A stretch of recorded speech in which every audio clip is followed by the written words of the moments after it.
Some fathers never imagine their children will teach them about courage. Some fathers never expect a child to change everything they believe about right and wrong. In 1887, wealthy rancher Silas McGraw walks the frozen Silver Ridge streets with his daughter Clara, home from boarding school. When Clara spots a shivering black child alone on a bench, she speaks the words that will transform everything. "Dad, that girl needs help." Simple charity becomes profound, lasting change. As harsh winter deepens and suspicious townspeople whisper, Silas faces choosing between comfortable old ways and frightening new courage. Will one man's moral awakening be enough? Before we jump back in tonight, tell us exactly where you're tuning in from around the world, and if this powerful story touches your heart, please make sure you're subscribed, because tomorrow I've saved something truly extra special just for you. My wonderful, dear, devoted friends, the winter of 1887 arrived in Silver Ridge like an unwelcome creditor, demanding payment in frozen pipes, empty coal bins, and the kind of bone-deep cold that made even the hardiest ranchers question their life. Choices. Snow lay 3 feet deep on the main thoroughfare, packed hard by wagon wheels and horse hooves into a treacherous surface that claimed at least one ankle each week. The mountains surrounding the town wore crowns of white that seemed to press closer each day, as if the peaks themselves were leaning in to observe the struggles of the folk below. Silas McGraw stood at the tall windows of his study, watching. The morning light struggled through the grey clouds that had settled over Silver Ridge like a wool blanket. At 58, he carried himself with the bearing of a man accustomed to respect, his shoulders broad despite the years, his silver-streaked beard neatly trimmed. The McGraw Ranch sprawled across 5,000 acres of prime Montana territory, a testament to 25 years of shrewd cattle trading, careful land acquisition, and the kind of calculated risks that separated successful men from dreamers. The house itself spoke of prosperity without ostentation. Solid oak floors, hand-carved banisters shipped from St. Louis, and furnishings that whispered quality rather than shouting wealth. Silas had built this place for his wife Margaret, every room designed with her comfort in mind. 3 years had passed since consumption claimed her, yet he still found himself listening for her footsteps on the stairs, her gentle humming in the kitchen, her soft voice calling him to supper. "Papa, are you brooding again?" The voice belonged to Clara, his 18-year-old daughter, who entered the study with the confident stride she'd developed during her 4 years at Miss Winthrop's Academy for Young Ladies in Boston. She moved differently now, Silas noticed. Not with the uncertain steps of the 14-year-old girl he'd reluctantly sent east, but with purpose and conviction that both pleased and unsettled him. "I don't brood, daughter. I contemplate." He turned from the window, offering a small smile.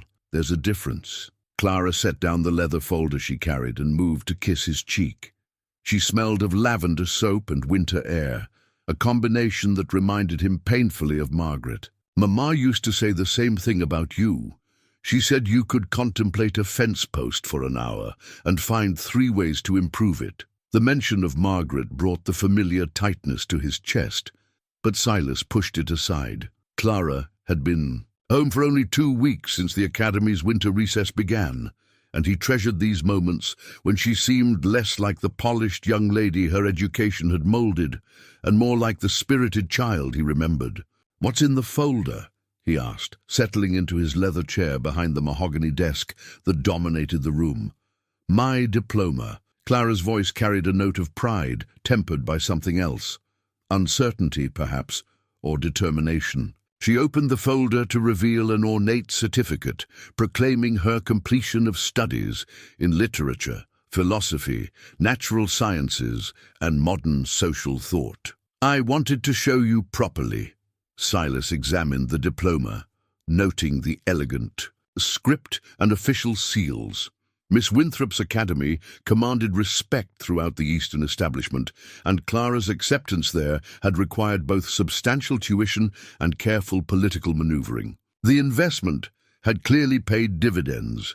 His daughter could now discuss Emerson and Thoreau with equal facility, could read French and Latin, and possessed a depth of knowledge that would serve her well in whatever marriage she eventually made. Yet something in her manner suggested that traditional marriage might not align with her current thinking. The letters she'd written during her final year had contained troubling references to social justice and moral obligations to the less fortunate, concepts that sounded admirable in theory but could prove problematic in practice. You should be proud, Clara. Your mother would have been beside herself with joy. I am proud, Papa, but I'm also changed. Clara settled into the chair across from his desk, her dark eyes serious. The world is larger than Silver Ridge, and there are ideas, important ideas, about how we treat people, how we build a just society. Silas felt a familiar wariness creep into his thoughts. Education was meant to refine a young woman, not fill her head with impractical notions. Education should broaden the mind, certainly, but wisdom comes from understanding that ideas must be tempered by reality. What if reality is what needs changing? The question hung between them like smoke from a poorly tended fire. Silas studied his daughter's face, searching for the compliant girl he'd raised, finding instead a young woman whose moral convictions seemed to burn with uncomfortable intensity. A knock at the door interrupted the moment. "Come in," Silas called, grateful for the reprieve. Tom Brennan entered, stamping snow from his boots. The ranch foreman had worked for Silas for 12 years, a lean, weathered man whose quiet competence made him invaluable. "Morning, Mr. McGraw. Miss Clara?" He touched his hat brim respectfully. "Sorry to interrupt, but we've got a problem with the herd in the north pasture." "What kind of problem?" "Wolves took down 2 steers last night. Found tracks this morning. Looks like a pack of 4, maybe 5. Jenkins and Martinez want to organize a hunt." Silas nodded thoughtfully. Wolves meant lost cattle, and lost cattle meant lost profits. In a territory where survival often depended on decisive action, such problems demanded swift resolution. "Tell the men to gather their rifles. We'll ride out after the noon meal." "Papa, surely there's another way," Clara interjected. "Perhaps we could—" "Clara, this is ranch business." Silas's voice carried the gentle but firm tone he'd used when she was younger. "Wolves and cattle cannot coexist. It's simply the nature of things. But the wolves are only trying to survive the winter, just like everyone else." Tom Brennan looked uncomfortable, clearly sensing an undercurrent he didn't understand. I'll tell the men to prepare, Mr. McGraw." He retreated quickly, leaving father and daughter alone with their philosophical divide. "You see," Silas said quietly, "this is what I mean about tempering ideas with reality. A wolf doesn't care about your moral convictions when it's hungry. Sometimes a man must choose between what feels right and what is necessary." Clara stood abruptly, moving to the window where her father had been contemplating earlier. "That's exactly the kind of thinking I learned to question at the academy. Just because something has always been done a certain way doesn't mean it's the only way. And just because Eastern professors fill your head with theories doesn't mean those theories work in places like Silver Ridge." The words came out harsher than Silas intended, and he saw Clara's shoulders stiffen. Margaret would have smoothed such moments with her gentle wisdom, finding ways to bridge the gap between father and daughter. But Margaret was gone, leaving Silas to navigate these treacherous waters alone. "I'm sorry," he said. "I didn't mean to dismiss your education. I'm proud of what you've accomplished, truly, but you must understand that the world out here operates by different rules." Clara turned from the window, her expression softer but no less determined. "I understand the rules, Papa. I grew up with them, but understanding and accepting are different things." Before Silas could respond, another knock interrupted them. This time, it was Mrs. Henley, their housekeeper, a sturdy woman in her 50s who had helped maintain the McGraw household since Margaret's death. "Begging your pardon, Mr. McGraw, but Reverend Phillips is here to see you. Says it's about the church board meeting tomorrow." Silas suppressed a sigh. The Silver Ridge Community Church had been Margaret's passion project. and she'd extracted promises from him about continued support before her death. Maintaining those promises meant enduring countless meetings about budgets, building repairs, and the endless political maneuvering that seemed to accompany any organization involving more than 3 people. "Show him to the parlor, Mrs. Henley. I'll be along shortly." As the housekeeper departed, Clara gathered her diploma folder. "I should let you attend to your business, but Papa, I hope we can continue our conversation later. There are things I want to discuss with you, important things about how we might use our position to help others in the community." Silas watched her leave, noting the graceful way she moved, the confident set of her shoulders. Margaret's beauty lived on in their daughter, but so did her stubborn streak when it came to causes she deemed important. The combination of beauty, intelligence, and moral conviction would make Clara a formidable woman and a potential source of considerable complication in a community like Silver Ridge. Reverend Phillips proved to be in fine form, full of passionate concern about the growing number of undesirable elements seeking shelter in Silver Ridge as winter deepened. Drifters, failed homesteaders, and families displaced by Indian troubles in the Northern Territories had been arriving weekly, straining the community's limited resources and patience. "The Lord commands us to show charity," the Reverend explained, his thin face earnest beneath thinning hair. "But wisdom suggests we must protect our own first. These people bring disease, crime, and dangerous ideas. The church board feels we need clearer policies about who receives aid and under what circumstances." Silas found himself nodding along, though something in the Reverend's tone troubled him. Margaret had always insisted that charity should be guided by compassion rather than calculation, but practical concerns demanded consideration as well. A community that opened its doors to everyone might find itself overwhelmed, unable to help anyone effectively. The conversation continued for nearly an hour, touching on budgets, building repairs, and the delicate matter of maintaining moral standards while showing Christian compassion. Silas agreed to attend the next board meeting, pledged his continued financial support, and promised to consider the various proposals under discussion. After the Reverend departed, Silas found himself alone with his thoughts and the weight of responsibilities that seemed to multiply each year. The ranch required constant attention. The community expected leadership, and now Clara had returned with ideas that challenged everything he'd built his life upon. He walked to Margaret's portrait above the fireplace, studying her gentle smile and wise eyes. She would have known how to handle Clara's newfound convictions, how to channel that passionate idealism into useful directions. Margaret had possessed the rare gift of making people feel heard and valued while gently guiding them toward practical solutions. "What would you do, my dear?" he whispered to the painted image. "How do I protect our daughter from her own good intentions?" The afternoon brought a succession of visitors, neighbors seeking advice, ranch hands reporting problems, and merchants hoping to secure contracts for spring deliveries. Each conversation required decisions, compromises, and the careful balance of competing interests that defined leadership in a frontier community. By evening, Silas felt the familiar weariness that came from navigating the endless complexities of human nature. Clara joined him for supper, their conversation carefully neutral as they discussed her travels, old friends, and the changes she'd observed in Silver Ridge during her absence. Yet beneath the pleasant surface, Silas sensed the tension of unfinished business. Clara's diploma lay on the sideboard, like a symbol of the broader world's influence on his carefully ordered life. Education was supposed to prepare young people for their roles in society, not inspire them to question society's fundamental assumptions. As they sat in the parlor after the meal, Clara reading by lamplight while Silas reviewed ranch accounts, he found himself studying her face. Margaret's features, certainly, but animated by a spirit that seemed both familiar and foreign.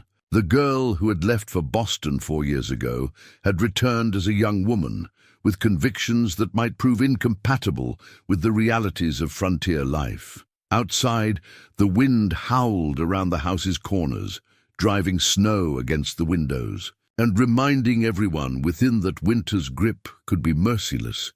In such weather, survival depended on preparation, discipline, and the willingness to make hard choices. Philosophical debates were luxuries that few could afford when the wolves gathered and the cold bit deep. Yet as Silas watched his daughter read, her face illuminated by the steady glow of the oil lamp, he couldn't escape the feeling that larger changes were coming to Silver Ridge.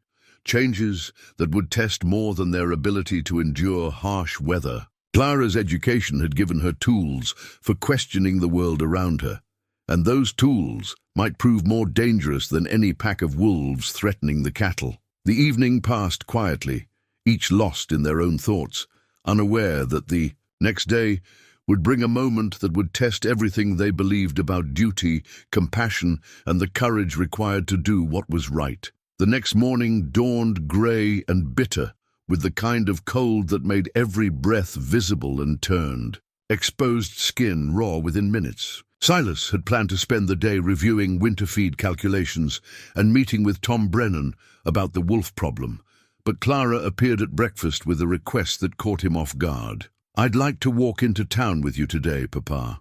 I want to visit Mrs. Morrison at the general store and see how the community has changed while I was away." Silas paused over his coffee, studying his daughter's face for hidden motives. Clara had always been curious about people, but her interest in the community had taken on new dimensions since her return from Boston. Still, the request seemed innocent enough, and he could use the time together to better understand how much her education had truly changed her. "Very well, but dress warmly. This cold will steal your breath if you're not careful." An hour later, they made their way down the snow-packed road toward Silver Ridge's modest business district. Their breath formed white clouds in the frigid air, and the snow crunched beneath their boots with each step. Silas wore his heavy wool coat and fur-lined gloves, while Clara had bundled herself in a practical woolen cloak that had been her mother's, along with a warm muff and sturdy boots. The town appeared smaller somehow, as if the winter had compressed its boundaries and forced everyone to huddle closer together for warmth. Smoke rose from every chimney, creating a grey haze that hung over the snow-covered rooftops. A few hardy souls moved along the wooden sidewalks, heads down against the wind, intent on completing their business quickly. They stopped first at Morrison's general store, where Clara spent 20 minutes catching up with Mrs. Morrison and examining the limited selection of books and periodicals that served as the town's connection to the wider world. Silas found himself listening to their conversation with growing unease, as Clara asked pointed questions about which families were struggling most this winter, which children looked undernourished, and whether the church's charity efforts were adequate to meet the growing need. "Your daughter has such a caring heart," Mrs. Morrison told Silas as they prepared to leave. "Just like her dear mother, always thinking about others." Outside the store, Clara pulled her cloak tighter against the wind. "Mrs. Morrison says there are at least 12 families that might not make it through the winter without help. 12 families, Papa, right here in our community." "Winter is always hard," Silas replied carefully. "Those who prepare survive. Those who don't—" He let the sentence hang, unwilling to voice the harsh reality that some people's poor planning became other people's burden. "That sounds terribly cold-hearted. It sounds like experience. Every dollar we give to someone who failed to prepare is a dollar we can't save for our own emergencies. Charity has its place, but so does responsibility." They walked in silence for several minutes, their footsteps muffled by the snow. Silas could sense Clara's disapproval, but he'd learned through hard experience that sentiment without wisdom led to disaster.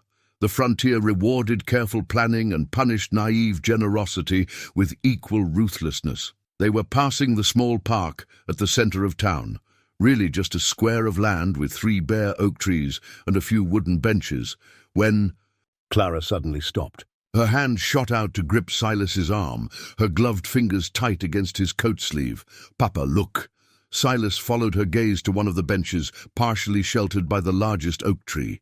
At first, he saw only shadows and the accumulated snow that had drifted against the bench's wooden slats. Then the shadows shifted, and he realized he was looking at a child.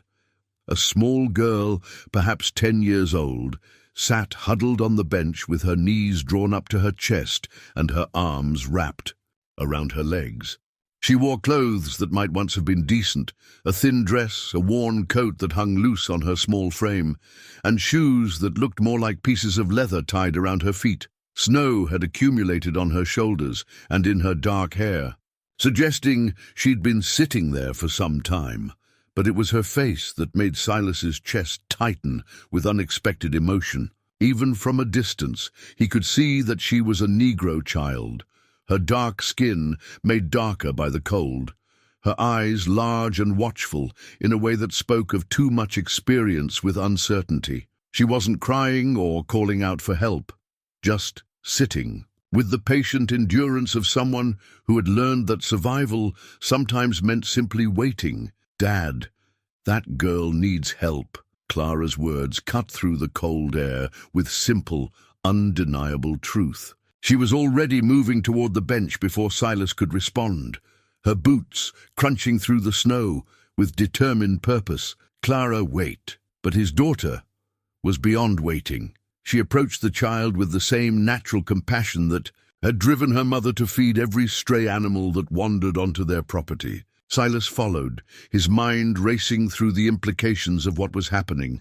A Negro child, alone in winter, in a town where racial tensions simmered just beneath the surface of polite society. Someone would be watching.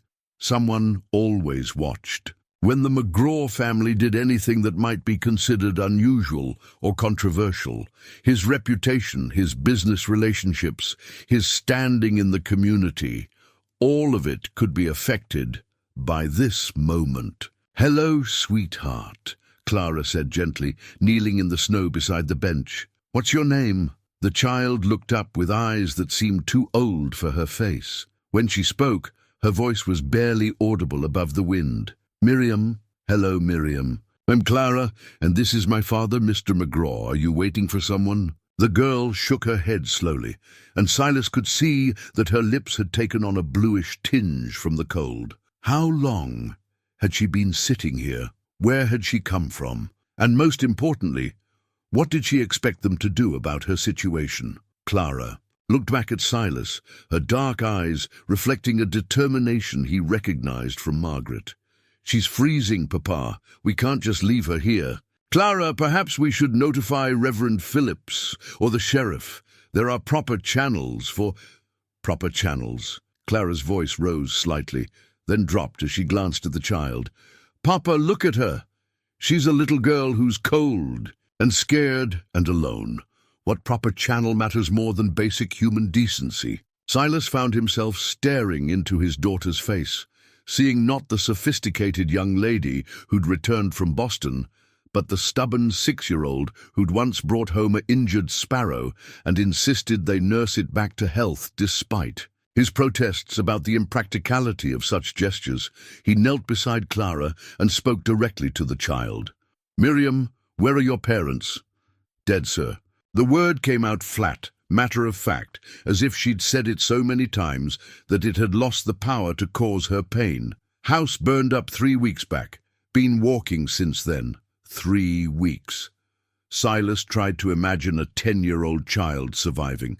3 weeks alone in this weather, walking from wherever her home had been toward, what, hope, charity, simple survival from one day to the next? "Walking from where?" he asked. "Homestead, north of Bitter Creek. Was me and Mama and Papa and baby." "Samuel, fire took them all." She paused, her small hands reaching into the folds of her ragged coat. "Got this, though." She pulled out a small leather-bound Bible, its cover worn smooth by countless hands. The binding was cracked, several pages loose, but someone had wrapped it carefully in a piece of oiled cloth to protect it from the weather.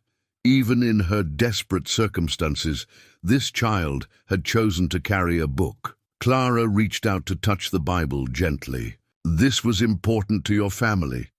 Mama taught me to read from it, said as long as I could read, I'd never be truly poor. Miriam's voice grew stronger as she spoke about her mother. Papa always said the Lord provides, even when it don't look like he's paying attention. Silas felt something shift inside his chest, a recognition of faith and resilience that transcended the child's race or circumstances. Here was someone who'd lost everything, yet still clung to hope, still believed in providence despite evidence to the contrary. It was the kind of faith Margaret had possessed, the kind that made practical men like himself feel both humbled and slightly ashamed of their own doubts. "Where were you planning to go?" he asked. "Don't rightly know, sir. Been asking folks if they got work for a girl who can read and clean and help with cooking. Most folks say no before they hear what I'm asking." She looked down at her hands, still clutching the Bible. Some folks say worse than no. The implication hung in the air like smoke from a chimney. A Negro child, alone and asking for help, would face more than simple refusal in many quarters. There were people in Silver Ridge, and everywhere else for that matter, who would see her presence as a threat to be eliminated rather than a problem to be solved. Clara stood abruptly, snow falling from her cloak. "Papa, we're taking her home." "Clara, we're taking her home," she repeated, her voice carrying the same tone Margaret had used when her mind was made up. "We can discuss the details later. But right now, this child needs warmth and food and safety. Everything else can wait." Silas looked from his daughter's determined face to the child's hopeful eyes, feeling the weight of a decision that would ripple far beyond this moment. Taking in a Negro orphan would raise questions throughout Silver Ridge. Some would see it as Christian charity, but others would view it as dangerous precedent, social overreach, or worse, his business relationships could suffer. Clara's reputation could be damaged. The families standing in the community would certainly be affected. But the child was shivering despite her efforts to appear strong, and her faith-filled eyes reminded him of everything Margaret had tried to teach him about the obligations that came with privilege and power. "All right," he said quietly, "but only until we can find a proper arrangement." Clara's smile lit up her face like sunlight breaking through winter clouds. She turned to Miriam and extended her hand. "Come with us, sweetheart. Let's get you warm." As they walked slowly back toward the McGraw ranch, Silas found himself wondering what Margaret would think of this decision. Knowing her, she would have scooped up the child without a moment's hesitation. Practical considerations be damned. But Margaret had never faced the political and social complexities that would inevitably follow from this act of charity. Behind them, the empty bench sat in the park like a monument to all the other children who might be sitting somewhere, waiting for someone to notice their need. Ahead lay warmth, food, and safety, but also a reckoning with a community that preferred its charity to follow predictable, comfortable patterns. As they reached the outskirts of town, Silas caught sight of several faces peering from windows, watching the McGraw family escort a Negro child toward their home. The watching had begun, and with it the true test of whether his daughter's convictions were strong enough to withstand the pressure that was surely coming. Mrs. Henley's reaction to Miriam's arrival proved both predictable and illuminating. The housekeeper stood in the kitchen doorway, her substantial frame blocking the entrance, while her eyes moved from the shivering child to Silas's face, with an expression that somehow managed to combine maternal concern with practical skepticism. "Mr. McGraw, sir, perhaps you'd like to explain. The child needs warmth and food," Silas said firmly, cutting off what he suspected would be a lengthy discourse on the complications they were inviting into their household. "Clara, take Miriam to the guest room near the kitchen. Mrs. Henley, please prepare a hot bath and find some appropriate clothing." Mrs. Henley's mouth opened, then closed, then opened again. "Sir, I'm not sure we have clothing that would then make do with what we have." Silas removed his coat and hung it on the wooden peg by the door, his movements deliberate and final. "The child has been walking for 3 weeks in this weather. Whatever complications her presence might create pale beside that simple fact." Clara guided Miriam through the warm house, chattering gently about the different rooms and their purposes. The child moved with careful steps, her dark eyes taking in every detail with the wide-eyed wonder of someone entering a world far beyond her previous experience. When they reached the guest room, a modest but comfortable space with a genuine feather mattress and wash basin, Miriam stopped in the doorway, as if afraid to cross the threshold. "It's all right," Clara said softly. "This is for you, all of it."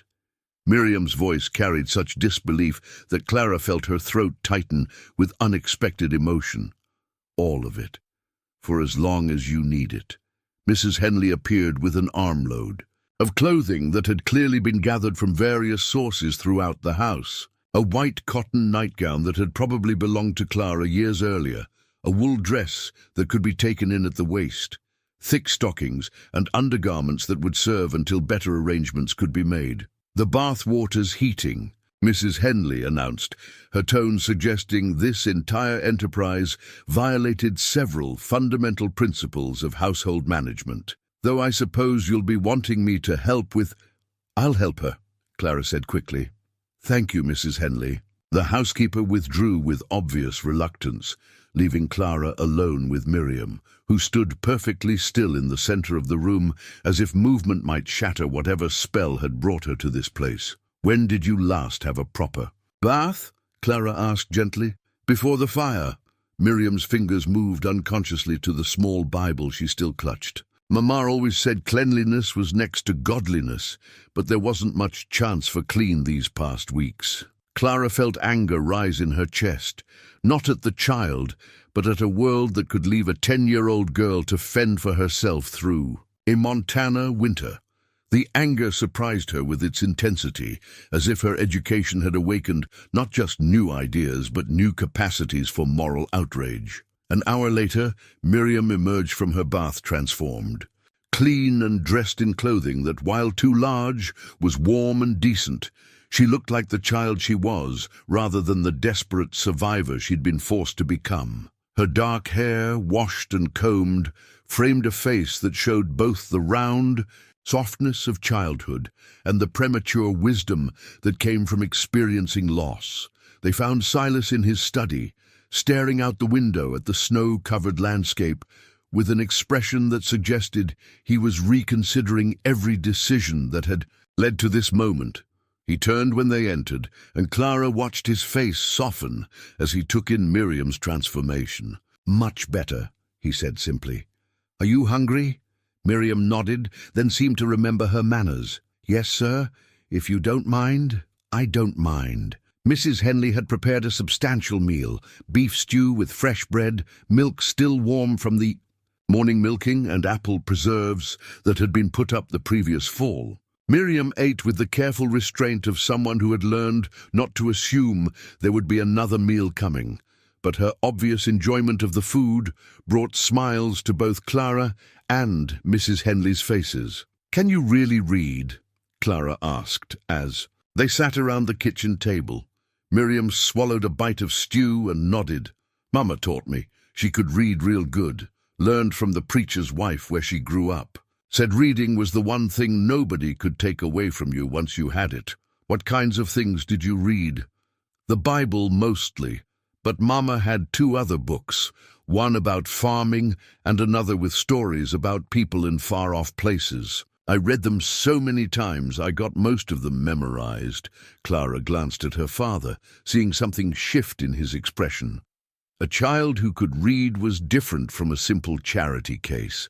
Reading implied intelligence, potential, the possibility of contribution rather than mere dependence. The peaceful moment shattered when Tom Brennan appeared at the kitchen door, his hat in his hands and his expression troubled. "Mr. McGraw, sir, I hate to interrupt, but there's something you need to know." Silas rose from the table, gesturing for Tom to speak freely. The foreman's eyes flicked to Miriam, then back to his employer. "Word's gotten around town about the child. Reverend Phillips stopped by about an hour ago, asking questions. Sheriff Henderson, too. They're saying the town council wants to meet tomorrow to discuss the situation." "What situation?" Clara asked sharply. A child needing help? Tom shifted uncomfortably. Well, Miss Clara, some folks are concerned about precedent. They're saying if word gets out that Silver Ridge takes in strays, we'll have every drifter and beggar from here to Dakota heading our way. That's ridiculous, Clara began, but Silas held up a hand. What exactly did they say, Tom? Reverend Phillips was diplomatic about it, but Sheriff Henderson was more direct. He said having a Negro child staying at the McGraw place sends the wrong message, makes it look like we're encouraging the wrong sort of people to settle here. Miriam had stopped eating, her spoon suspended halfway to her mouth.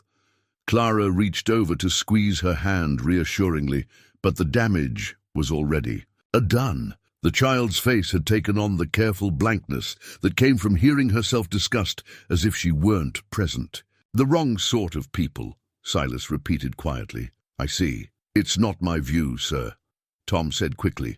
I'm just telling you what's being said. But there's more. Some of the ranchers are talking about how this might affect business relationships. Cattle buyers from back east, investors looking at land deals, they might get the wrong idea about the kind of community Silver Ridge is trying to build. Clara felt her temper flare. So we're supposed to let a child freeze to death to protect our business relationships? Now, Miss Clara, nobody's saying that's exactly what they're saying. Clara stood abruptly, her chair scraping against the wooden floor. They're saying that property values and cattle prices matter more than a human life. Silas studied Tom's face carefully. How widespread is this concern? Pretty widespread, sir. I'd say half the town council feels strongly about it, and the other half is worried about being seen as troublemakers if they disagree. And what exactly do they propose we do? Tom glanced at Miriam again, clearly uncomfortable with the entire conversation. Well, sir, they're hoping you might consider finding alternative arrangements. Maybe the church could help locate a family back east that might be willing to take her in. Or perhaps there's an orphanage somewhere that... An orphanage, Clara interrupted. You mean a place where unwanted children are stored away, so decent people don't have to look at them? Clara, Silas said warningly. But his daughter was beyond warnings. This is exactly what I learned about at the academy. How comfortable people justify turning away from suffering because helping might be inconvenient or politically complicated. Miriam stood suddenly, her small hand still clutching her spoon. I can go, she said quietly. I don't want to cause trouble for folks who've been kind to me. The simple dignity of the offer struck all three adults speechless. Here was a child offering to return to uncertainty and danger rather than create problems for people she'd known for less than a day. It was a gesture that shamed every adult. Concern about property values and political complications. Clara knelt beside Miriam's chair. You're not going anywhere. This is your home now, for as long as you want it to be. Clara, we need to think this through carefully, Silas began. No, Papa. We need to do what's right and think through the consequences later. Clara's voice carried a conviction that reminded Silas powerfully of Margaret at her most determined. Mrs. Henley, would you please show Miriam the library? I think she'd enjoy seeing all the books. After they left, Silas turned to Tom. Tell me honestly, what do you think the real concern is here? Tom considered the question carefully. I think some folks are genuinely worried about encouraging vagrancy, but I think others, he paused, choosing his words carefully. I think others just don't like the idea of Negroes being treated the same as white folks. Makes them uncomfortable, like maybe it challenges some ideas they've built their lives around. Silas nodded slowly. Tom's assessment aligned with his own observations. About human nature. People could tolerate injustice indefinitely as long as it remained abstract, but specific acts of compassion toward those they'd written off made them question the moral framework that justified their comfort with inequality. And what do you think, Tom? The foreman smiled slightly. I think that little girl's got more grit and grace than half the adults in Silver Ridge. I think she's been through hell and kept her faith anyway. And I think anybody who'd turn away from that kind of courage ain't worth worrying about, even if it costs us business. Mr. McGraw, you've got more land and cattle than you know what to do with. You could lose half your business relationships and still be richer than most folks can imagine, but you can't buy back your self-respect once you've sold it. Silas looked through the doorway toward the library, where he could hear Clara's voice, explaining the organization of books to an attentive audience. Margaret would have been proud of their daughter's moral courage, even if she might have counseled a more diplomatic approach to community relations. "Tell Reverend Phillips and Sheriff Henderson that I'll attend their meeting tomorrow," he said finally. "But also tell them that Miriam stays here until we're satisfied she has a safe, permanent arrangement. And Tom, make it clear that anyone who has a problem with that decision is welcome to discuss it with me directly." Tom nodded and departed, leaving Silas alone with his thoughts and the growing certainty that tomorrow's meeting would test more than his commitment to charity.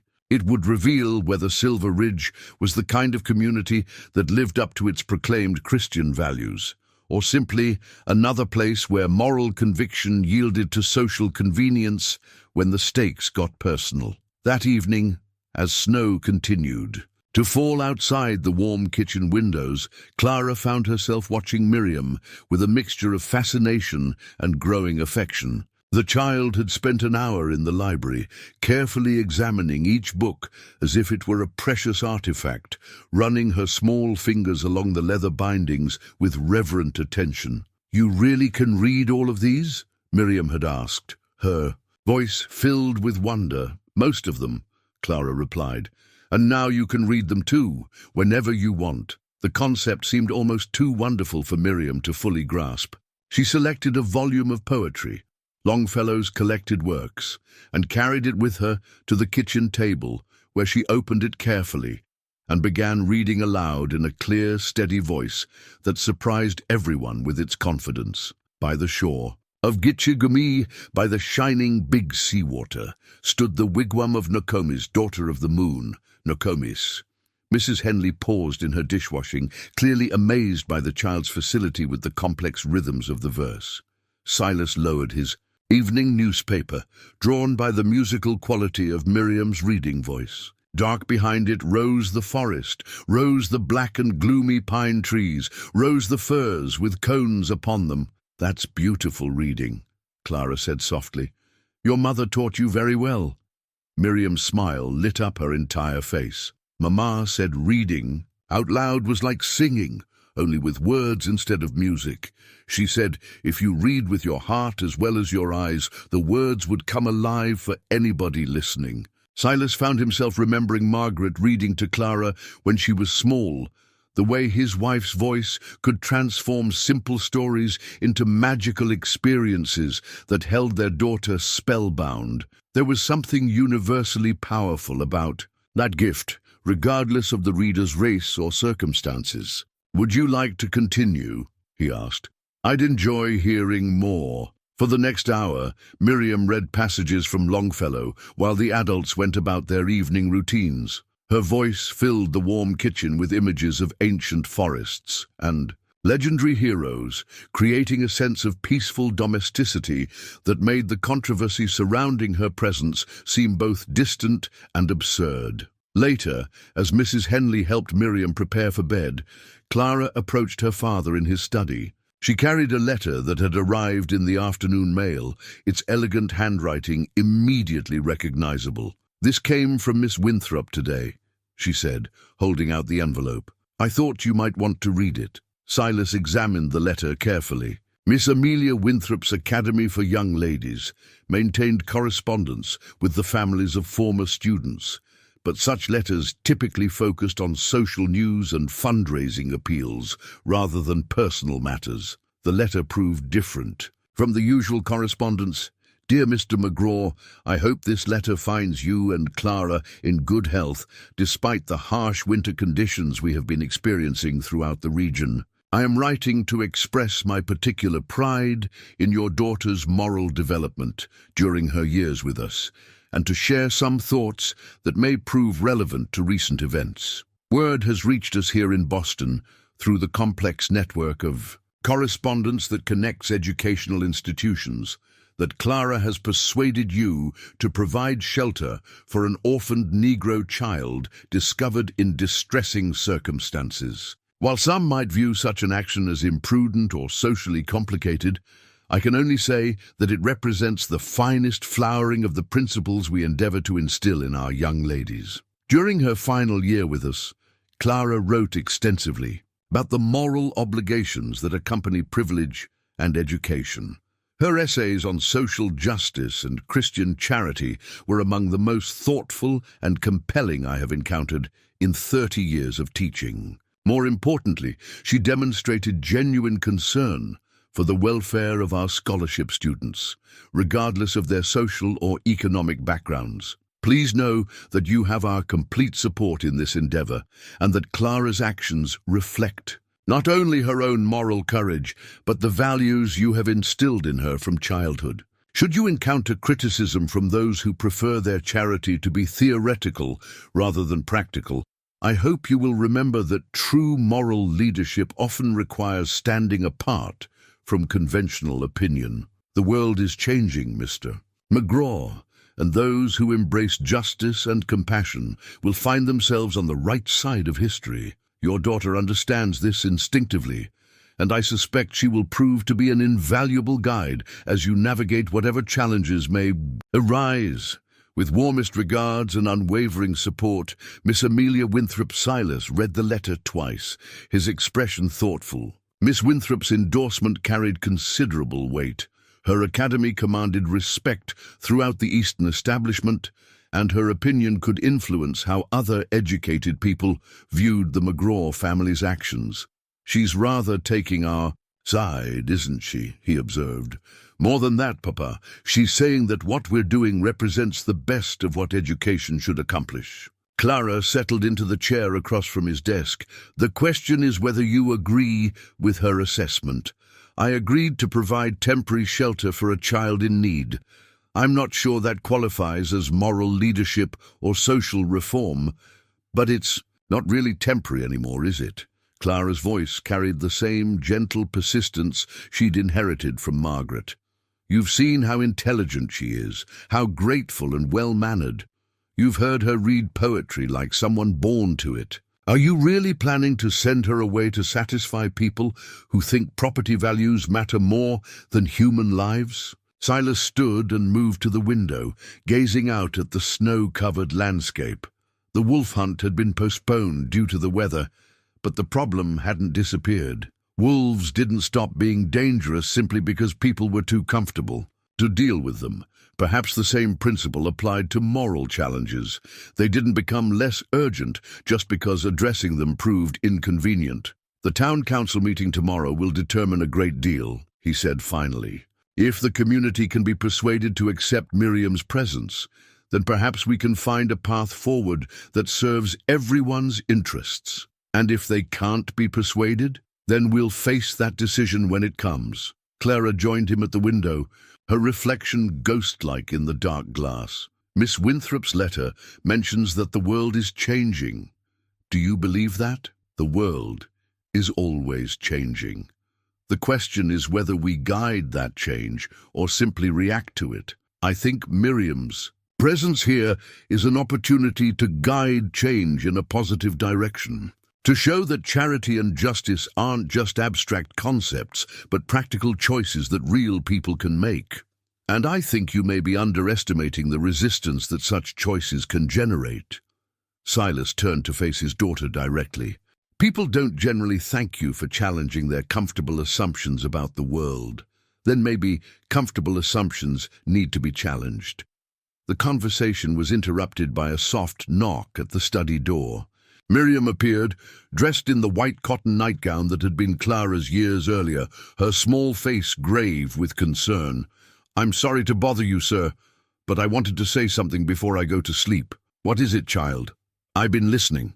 Do folks talk about the trouble I'm causing, and I understand why some people might not want me here. I know I'm different, and I know that scares some folks." Miriam's voice remained steady, despite the weight of what she was saying. "But I want you to know that whatever happens tomorrow, I'm grateful for this day. I'm grateful for the warm bath. And the good food and the chance to read real books in a real library. She paused, her small hands folded carefully in front of her. Mama always said that kindness was like a lamp in the darkness. It might not light up the whole world, but it shows you the next step forward. You and Miss Clara, you've been my lamp today. That's worth whatever happens next. With that simple statement, she curtsied slightly and withdrew, leaving Silas and Clara alone with the echo of wisdom that seemed far too mature for a 10-year-old child. "Papa," Clara said quietly, "if we send her away now, what are we teaching her about the reliability of kindness? What are we teaching ourselves about the courage of our convictions?" Silas didn't answer immediately. Through the window, he could see the lights of Silver Ridge twinkling in the distance, each one representing a family dealing with their own challenges and moral decisions. Tomorrow, many of those families would gather to determine whether the McGraw household would be allowed to continue its experiment in practical charity. The stakes felt higher now than they had that morning when Clara first spotted a shivering child on a park bench. What had begun as a simple humanitarian gesture had evolved into something more complex, a test of whether their community's proclaimed Christian values could survive contact with actual circumstances that required sacrifice and moral courage. "We'll see what tomorrow brings," he said finally. "But Clara, I want you to understand that taking a stand on principle sometimes comes with costs that extend far beyond what we initially imagine." "I understand, Papa, but I also understand that some costs are worth paying." As they climbed the stairs to their respective rooms, Silas found himself thinking about Margaret and wondering what she would make of the path they seemed to be walking. She had always possessed an instinctive understanding of when compassion mattered more than convenience, when moral obligation trumped social expectation. Perhaps Clara had inherited more than her mother's beauty and stubborn streak. Perhaps she had also inherited Margaret's ability to recognize moments when ordinary people were called upon to demonstrate extraordinary moral courage. Outside, the wind continued to howl around the house's corners, but inside, 3 unlikely companions slept peacefully. An aging rancher questioning everything he'd believed about community obligations. A young woman discovering the practical challenges of educated idealism, and a child whose faith in human kindness had somehow survived the loss of everything she'd ever known. Tomorrow would test all of them in ways they couldn't yet imagine. The Silver Ridge Community Hall had seen its share of contentious meetings over the years. Disputes about land boundaries, arguments over taxation, heated debates about the location of new churches or schools. But Silas could sense something different in the atmosphere as he entered the building that evening, a tension that went deeper than typical political disagreements. The hall was fuller than usual for a winter meeting. Word had spread throughout. The community, drawing not only the regular council members, but also ranchers, merchants, and townspeople who rarely involved themselves in municipal affairs. Their faces carried expressions ranging from curious concern to barely concealed hostility, and their conversations died abruptly when Silas appeared in the doorway. Reverend Phillips approached immediately, his thin face creased with what appeared to be genuine distress. "Silas, thank you for coming. I hope we can resolve this matter quickly and amicably." "I hope so too, Reverend, though I'm not entirely clear what matter requires resolution." Sheriff Henderson joined them, his weathered face set in lines that suggested official duty warring with personal discomfort. "Mr. McGraw, you know I've got nothing but respect for you and your family, but we've got a situation here that's got people worried." "A situation?" "The Negro child," said Mayor Carlisle, inserting himself into the conversation with the blunt directness that had made him successful in business and problematic in politics.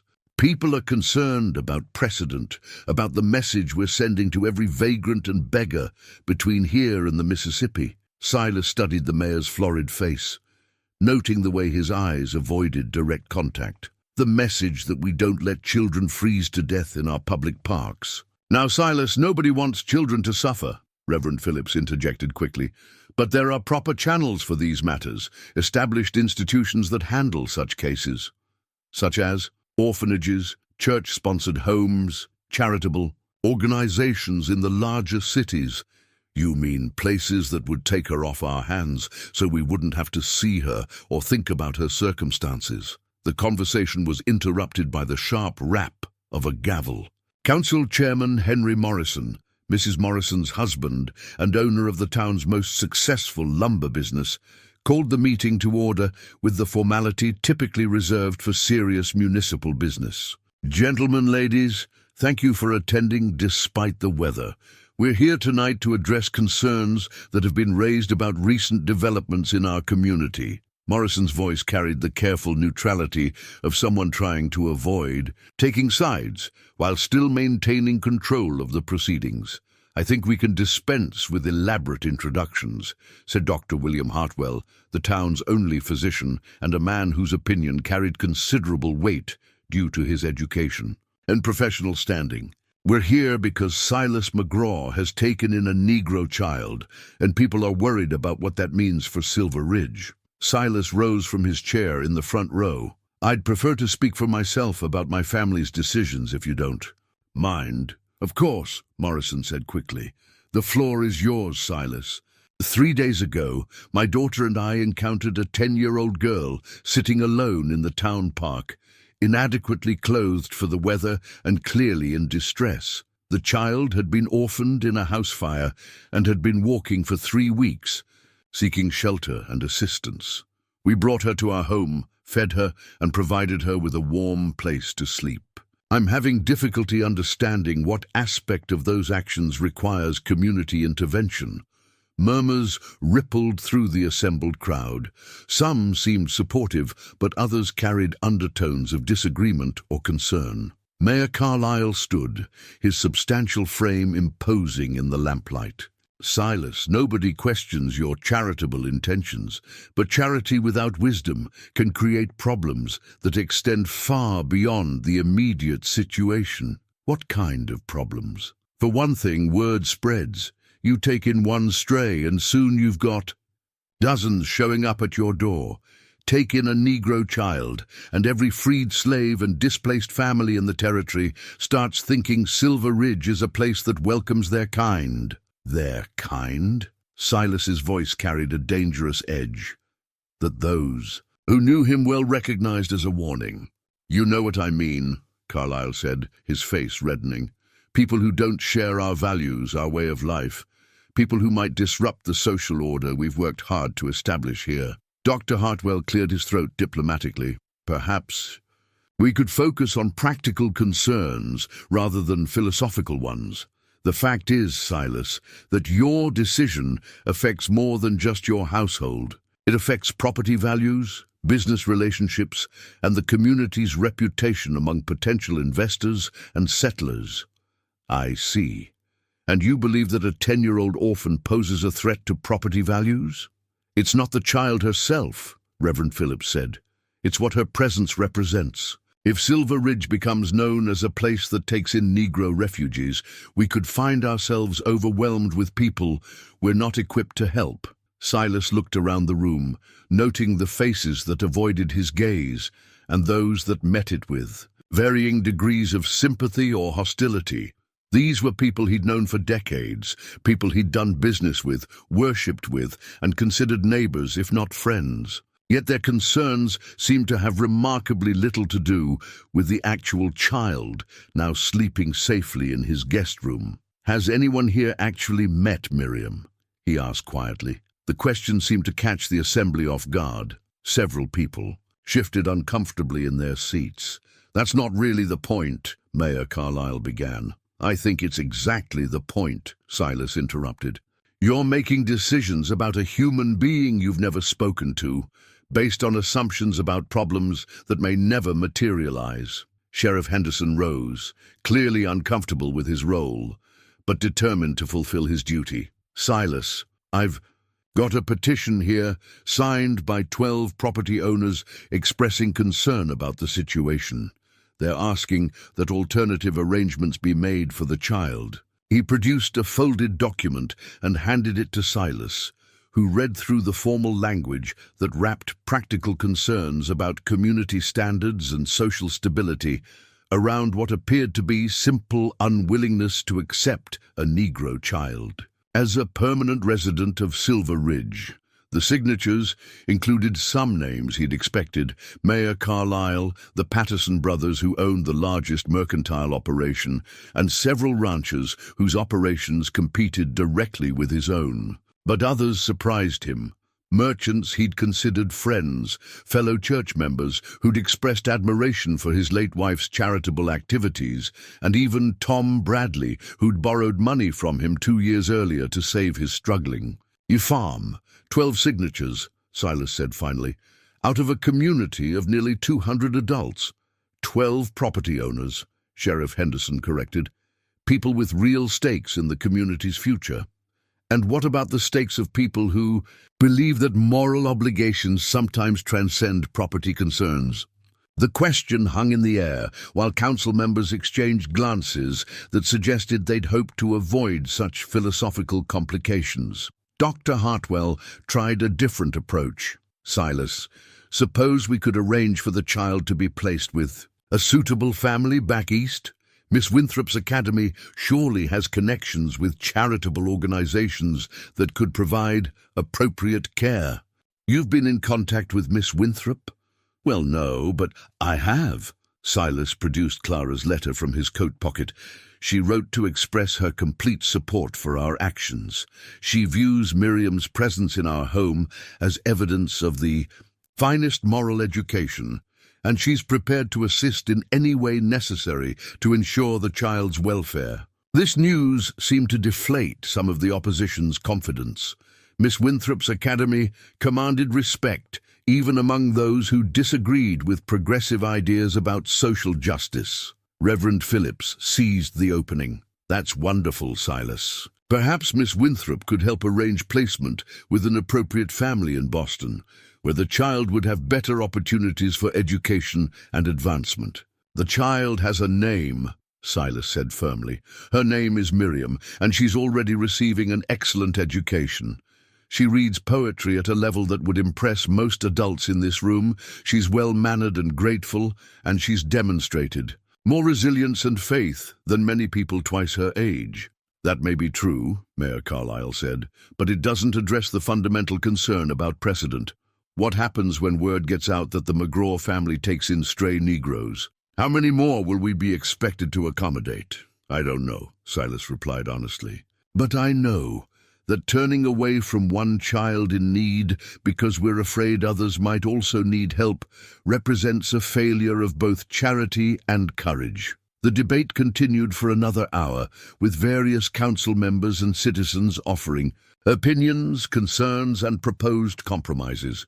Some suggested temporary arrangements until permanent placement could be found. Others proposed community-wide discussions about developing formal policies for handling similar situations in the future. But as the evening wore on, Silas realized that the fundamental divide wasn't really about practical concerns or community policies.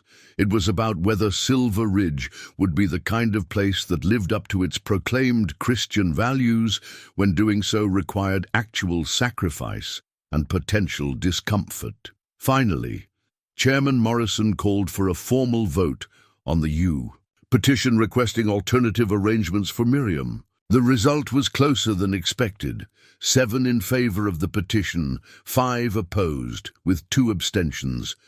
A narrow majority, but enough to create an official community position. As the meeting broke up, Sheriff Henderson approached Silas with obvious reluctance. "I'm sorry, Silas. The council's made their position clear. I'm going to have to ask you to make alternative arrangements for the child within the next 2 weeks." Silas nodded slowly, his expression calm despite the turmoil. In his thoughts, "I understand your position, Sheriff, but I want you to understand mine. No power on earth will force me to put that child back on the street in the middle of winter. If the community wants her removed, they'll have to find a way to do it without my cooperation." The statement sent murmurs through the remaining crowd. Sheriff Henderson's face paled as he realized the implications of what Silas had just said. "Silas, I hope it doesn't come to that. I surely do." "So do I, Sheriff.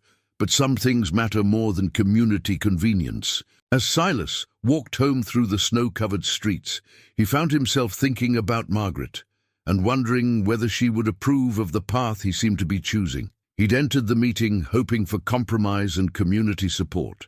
Instead, he discovered that moral courage sometimes required standing alone against the comfortable consensus of neighbors and friends. The battle lines were now clearly drawn, and tomorrow would bring the challenging task of explaining to Clara and Miriam that their safe haven had become a contested territory where even good intentions could have dangerous consequences. Clara was waiting in the parlor when Silas returned from the town council meeting, her face illuminated by the warm glow of the oil lamp as she sat reading in Margaret's favorite chair. She looked up immediately when he entered, and he could see in her expression that she'd been preparing herself for bad news. "How did it go?" she asked, setting down her book. Silas removed his coat and hung it carefully on the wooden peg by the door, using the familiar ritual to organize his thoughts. "About as well as could be expected, which is to say not well at all." He recounted the evening's events, while Clara listened with growing indignation. Her face flushed when he described the petition, and her hands clenched into fists when he mentioned the vote demanding alternative arrangements for Miriam. 12 signatures, she said when he finished. 12 people who think their property values matter more than a child's life. "It's more complicated than that, Clara. They're genuinely concerned about precedent, about what happens if... Papa, stop making excuses for them." Clara stood abruptly, her book tumbling to the floor. They're afraid. They're afraid that helping one Negro child might mean they'd have to help others, and that terrifies them more than the thought of letting her freeze." Silas studied his daughter's face, seeing Margaret's fire burning in her dark eyes. "And what do you propose we do about their fears?" "We ignore them. We keep Miriam here. We help her grow and learn, and we show this community that doing the right thing doesn't bring disaster. It brings grace. Even if it costs us everything we've built here." Clara met his gaze directly. "What have we built, Papa? A reputation? Money? Social standing? None of that matters if we buy it by turning our backs on people who need help." Their conversation was interrupted by the soft whisper of bare feet on the wooden stairs. Miriam appeared in the doorway, dressed in her white nightgown, her dark hair loose around her shoulders. Her large eyes moved between Silas and Clara with the careful attention of someone who'd learned to read adult moods for signs of danger. "I heard voices," she said quietly. "I hope I'm not intruding." "Not at all," Clara said quickly, moving to guide Miriam to the sofa. "Papa was just telling me about the town meeting." Miriam nodded as if she'd expected this. "They want me to leave." It wasn't a question, and her matter-of-fact tone made Silas's chest tighten with unexpected emotion. This child had learned to expect rejection, to prepare herself for disappointment even in moments of apparent safety. "Some of them do," he said honestly, "but not all of them, and not us. I don't want to cause trouble for you and Miss Clara. You've been kinder to me than anybody since Mama and Papa died. I couldn't bear it if my being here brought harm to your family." Clara knelt beside the sofa and took Miriam's small hands in hers. "The only harm would come from sending you away. You belong here now, and we're going to fight to keep you here. But what if the fighting hurts you?" It was a question that cut to the heart of the matter. Silas looked at these two, his educated, passionate daughter and the orphaned child who'd somehow found her way to their door, and realized that the answer would define not just their immediate future, but the kind of people they chose to be. Sometimes fighting for what's right is more important than avoiding hurt, he said finally. Miriam reached into the folds of her nightgown and pulled out a folded piece of paper. "I made something today while you were both busy. I wanted to show you where I came from in case it helps somehow." She unfolded the paper to reveal a hand-drawn map, sketched in pencil with careful attention to detail despite the obvious limitations of a child's artistic skill. It showed a winding path marked with small landmarks, a creek crossing, a stand of distinctive trees, a rock formation that looked like a sleeping bear. At one end was a small square labeled Home, with tiny stick figures representing her family. At the other end was a larger square labeled Silver Ridge, with stick figures that were clearly meant to represent the McGraw family. "This is where I walked," she explained, her finger tracing the path. 23 days, mostly following the creek until it joined up with the main river. Had to stop here for 2 days when the snow got too deep. And here, when I got sick from drinking bad water. Silas studied the map with growing amazement. The distance represented was at least 60 miles of difficult terrain, most of it wilderness, with no established roads or reliable shelter. For a 10-year-old child to cover such ground alone, in winter conditions, required not just physical endurance, but remarkable determination and intelligence. "You walked 60 miles?" Clara's voice carried the same astonishment Silas felt. "Mama always said that if something happened to them, I should head for the biggest town I could find and look for Christian people who might help. Silver Ridge was the biggest town I knew about." Miriam's finger stopped at a small X marked about halfway along the path. "This is where I buried Samuel." The simple statement hit both adults like a physical blow. Clara's hand flew to her mouth, and Silas felt his throat constrict with emotion. "Samuel," Clara whispered. "My baby brother. He was only 2, and he couldn't keep up with the walking. The cold got to him on the 5th day." Miriam's voice remained steady, but tears had begun to gather in her eyes. "I couldn't carry him anymore, and I couldn't leave him for the animals, so I found a good spot under a big pine tree and said the prayers Mama taught me." Silas found himself unable to speak. This child had endured losses that would have broken most adults. Yet she'd somehow maintained enough hope and determination to continue walking toward an uncertain future. The idea that anyone could view her as a burden or threat seemed not just wrong, but actively evil. Clara wrapped her arms around Miriam and held her close. "You're the bravest person I've ever met," she whispered, "and the strongest. I don't feel brave. I just did what Mama and Papa would have wanted me to do. They always said that God helps those who help themselves, but sometimes he sends other people to be his hands and heart." Miriam looked up at Silas. "I think maybe he sent me to you for a reason." "What kind of reason?" "I don't know yet. But Mama used to say that sometimes God puts people in our path not because they need us, but because we need them. Maybe you needed someone to remind you that being rich and important doesn't matter as much as being kind and brave." The observation came from such an unexpected source, delivered with such gentle wisdom that it left Silas momentarily speechless. Margaret might have said something similar, but coming from this orphaned child who'd lost everything yet still believed in divine providence, the words carried a power that cut through all his practical concerns about community relations and business considerations. "Perhaps you're right," he said quietly. "Perhaps we did need reminding." They spent the next hour examining Miriam's map more closely, with her explaining various landmarks and sharing stories about her journey. Some were frightening, encounters with wild animals, nights spent shivering in inadequate shelter, moments when she doubted her ability to continue. Others showed remarkable resourcefulness, finding food in the wilderness, navigating by stars her father had taught her to recognize, even helping an injured deer that had reminded her of a pet her family had once owned. By the time Miriam returned to bed, both Silas and Clara had gained a deeper understanding of what they were fighting to protect. This wasn't just about charity or moral principles.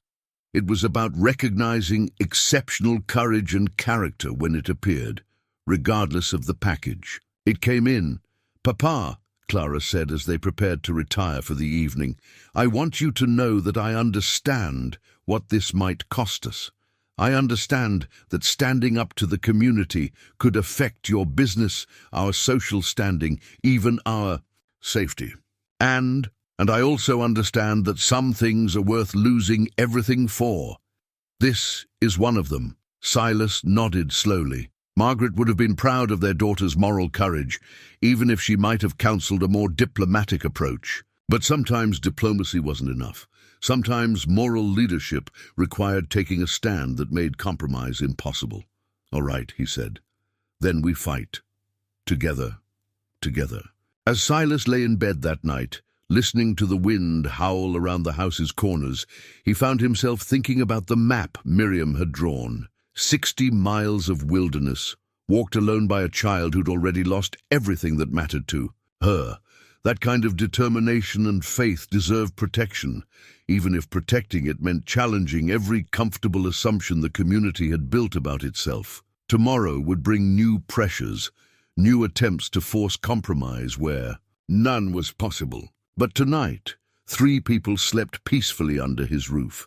His daughter, whose education had given her the tools to recognize injustice, and a remarkable child whose journey had led her to exactly the place where her courage could be recognized and valued. Outside, the snow continued to fall, but inside, something warmer than any fire was taking root. The knowledge that they'd chosen to stand for something that mattered more than comfort, more than convention, more than the approval of neighbors who'd rather look away than look closely at their own moral obligations. The real test of their convictions was yet to come, but for the first time since this journey began, Silas felt certain they were walking the right path. 3 days after the town council meeting, Tom Brennan arrived at the McGraw ranch with an expression that Silas had learned to associate with trouble. The foreman dismounted from his horse with unusual deliberation, as if the weight of whatever news he carried made every movement more difficult. "Mr. McGraw, sir, we need to talk privately." Silas was in the barn checking on a mare that had shown signs of lameness, but Tom's tone suggested that whatever he had to say couldn't wait for more convenient circumstances. They walked to the far end of the barn, out of earshot of the other ranch hands who were going about their morning duties. "What is it, Tom?" The foreman reached into his coat and produced a folded piece of paper, its edges worn and discolored as if it had been handled many times. "This came in with yesterday's mail delivery.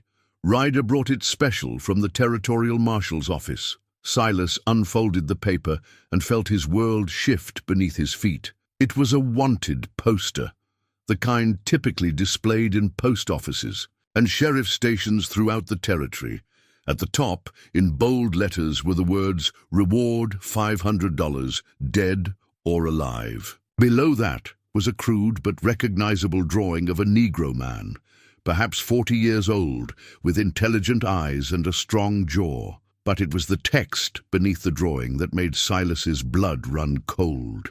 "Wanted, Moses Carter, also known as the Shepherd, escaped slave turned conductor on the Underground Railroad, wanted for theft of property, inciting rebellion, and harboring fugitive slaves, known to operate between Missouri and Montana Territory, extremely dangerous, has killed at least 3 slave hunters in Missouri, and Kansas last seen operating from Homestead, north of Bitter Creek, with wife Sarah and children. Miriam and Samuel contact Sheriff's Department or Territorial Marshal with information posted by order of Jackson Whitmore, slave recovery agent." Silas read the poster twice, his mind struggling to reconcile the image of the gentle, faithful child upstairs with this revelation about her father.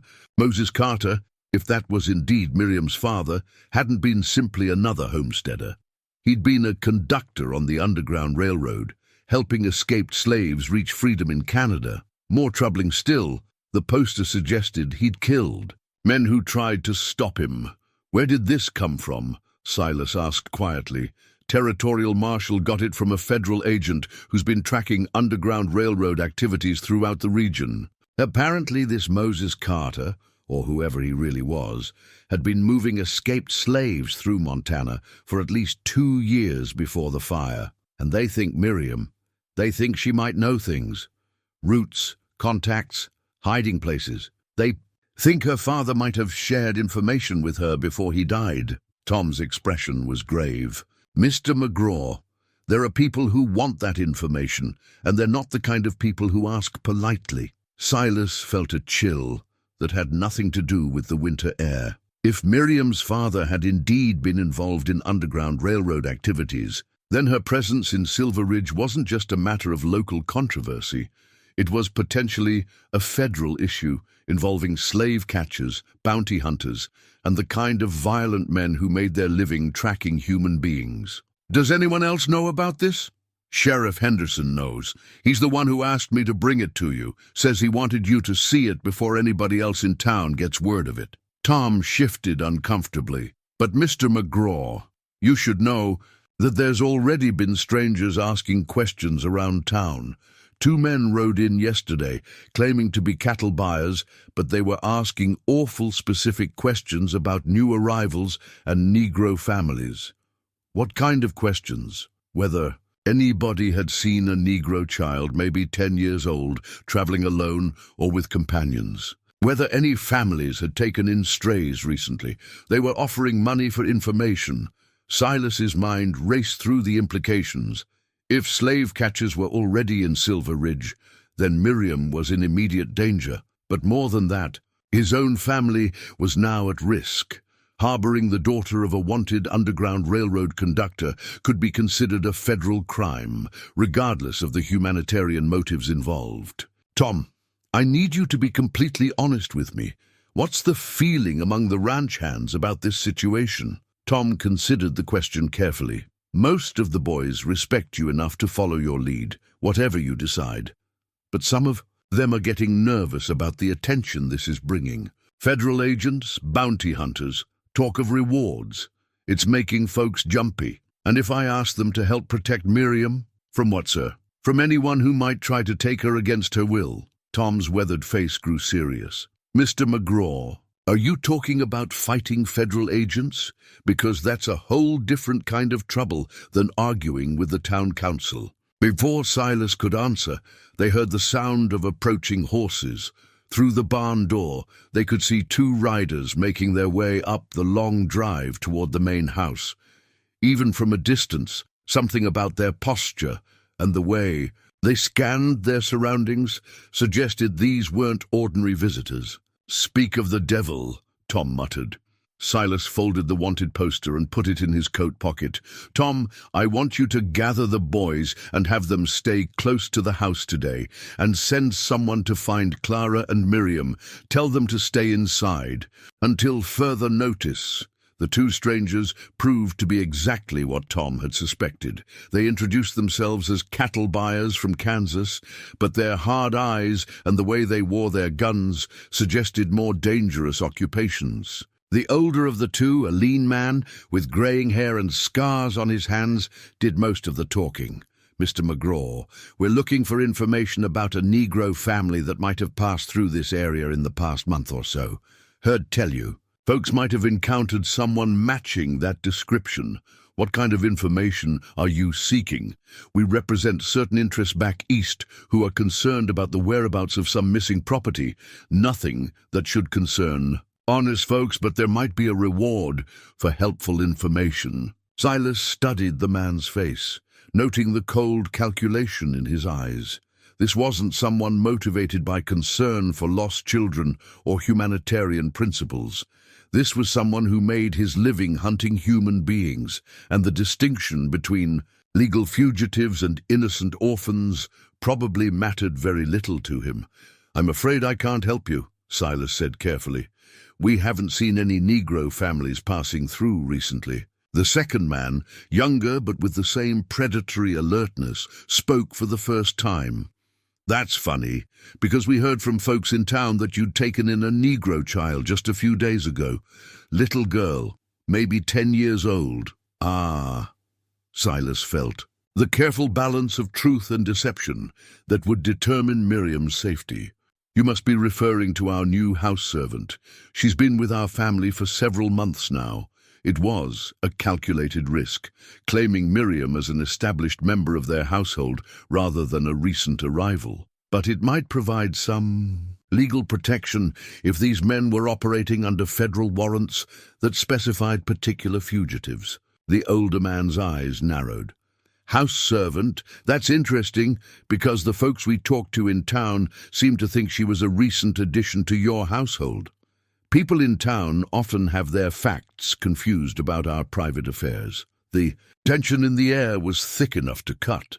Both strangers were clearly evaluating whether to press the matter further or retreat and reconsider their approach. Silas could feel Tom's presence behind him, and he suspected several of his ranch hands were positioned within sight of this conversation. Finally, the older man touched his hat brim in a gesture that managed to be both polite and threatening. "Well, Mr. McGraw, we appreciate your time, but I should mention that we'll be staying in Silver Ridge for a few days, continuing our inquiries.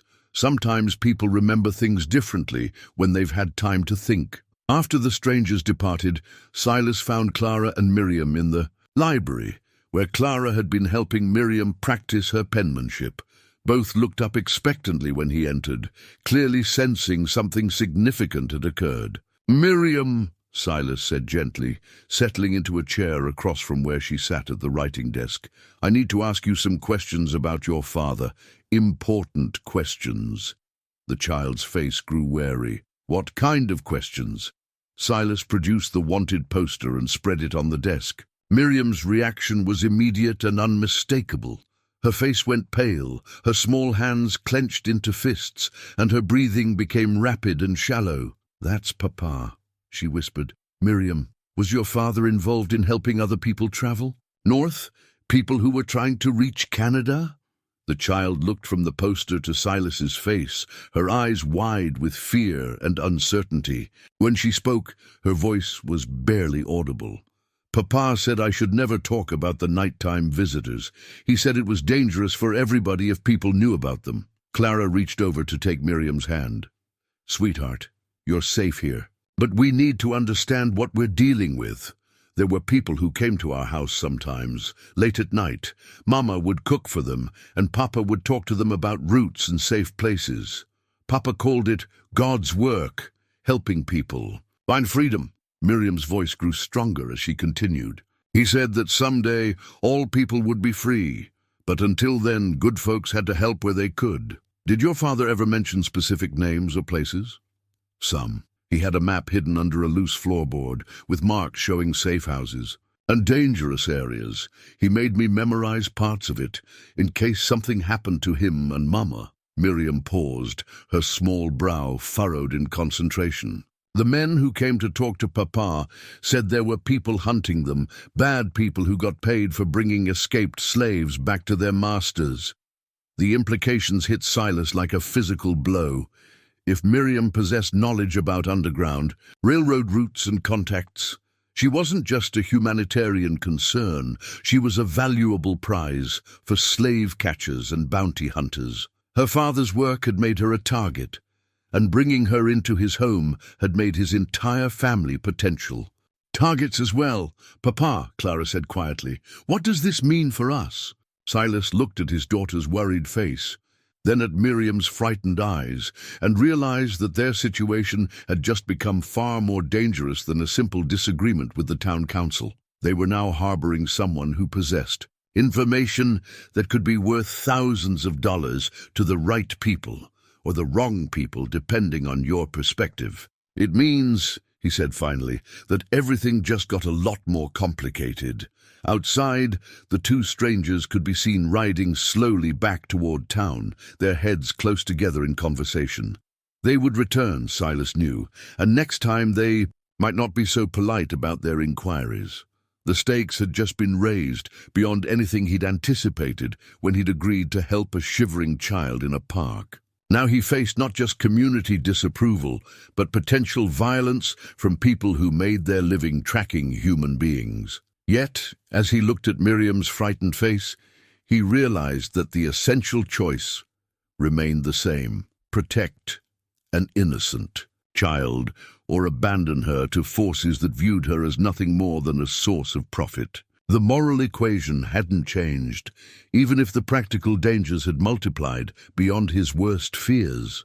The shotgun had belonged to Silas's father, a sturdy double-barreled weapon that had protected the family homestead through Indian raids, claim, jumpers, and the general lawlessness that characterized frontier life in the early days. Now it leaned against the wall beside the front door, loaded with buckshot, and serving as a grim reminder that moral convictions sometimes required physical defense. Clara had said nothing when she'd seen her father place the weapon there that morning, but her eyes had lingered on it with an expression that mixed understanding with apprehension.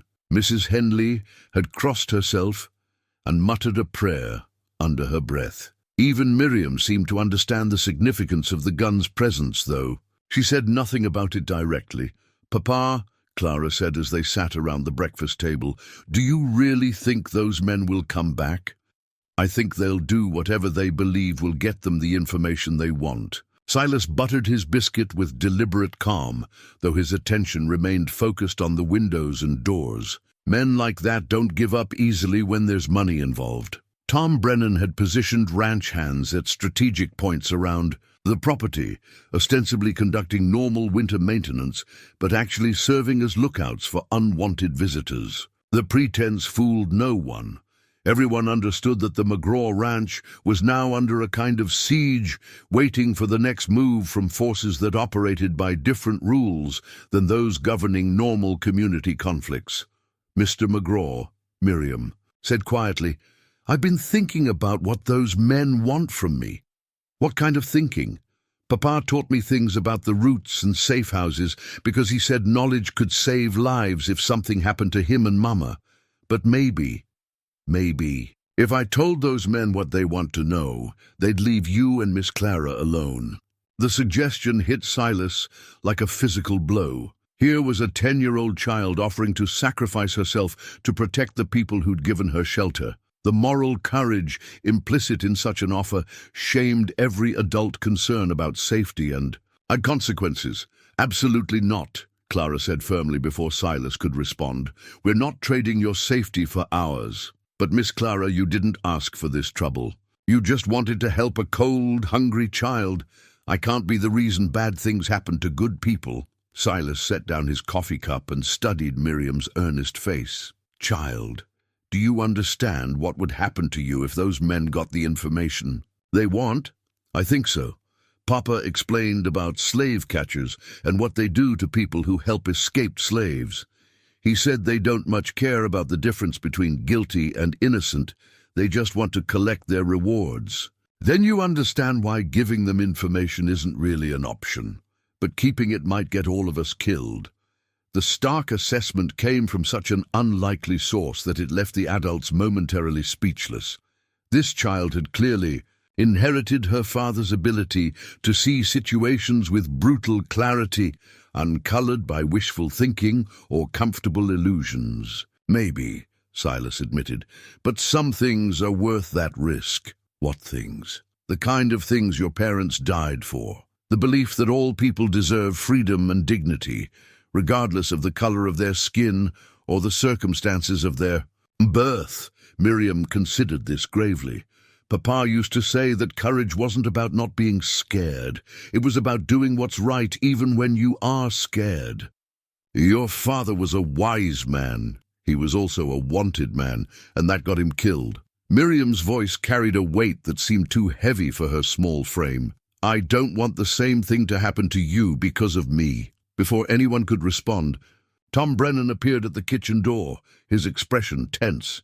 "Mr. McGraw, you need to see this." They followed Tom to the front window, where he pointed toward the main road leading into Silver Ridge. A small group of riders was approaching, not just the 2 bounty hunters from yesterday, but additional men who looked equally dangerous. "How many?" Silas asked. "Looks like 6 altogether, and they're not trying to hide their intentions anymore." Silas reached for the shotgun, checking to ensure both barrels were loaded. "Tom, make sure the boys know what's happening. If these men try to force their way onto my property, they'll be met with resistance. Mr. McGraw, are you sure about this? Fighting federal agents, I'm not sure those men have any federal authority, and even if they do, they have no legal right to take Miriam without proper warrants and due process." Clara moved to Miriam's side, placing a protective arm around the child's shoulders. "Whatever happens, sweetheart, Remember that we chose this. Nobody forced us to help you, and nobody's forcing us to protect you now." The riders stopped at the edge of the McGraw property, just beyond the main gate. From that distance, their faces weren't clearly visible, but their intentions seemed clear enough. They were staging for some kind of confrontation, probably waiting for the right moment or additional reinforcements. "They're not moving," Tom observed. "Just sitting there watching the house." "They're deciding how to approach this," Silas said, "and trying to figure out whether we'll fight or fold under pressure." As if summoned by his words, Sheriff Henderson appeared on the road, riding alone toward the group of strangers. The conversation that followed was too distant to hear, but the body language suggested tension and disagreement. After several minutes, the sheriff rode toward the McGraw house while the bounty hunters remained at their position. "Silas," Sheriff Henderson called as he approached the front porch, "we need to talk." "Come inside, Sheriff. Coffee's still warm." Henderson entered the house with obvious reluctance, his eyes taking in the shotgun by the door and the tense faces of the family. When he saw Miriam, his expression softened slightly, but his official demeanor remained intact.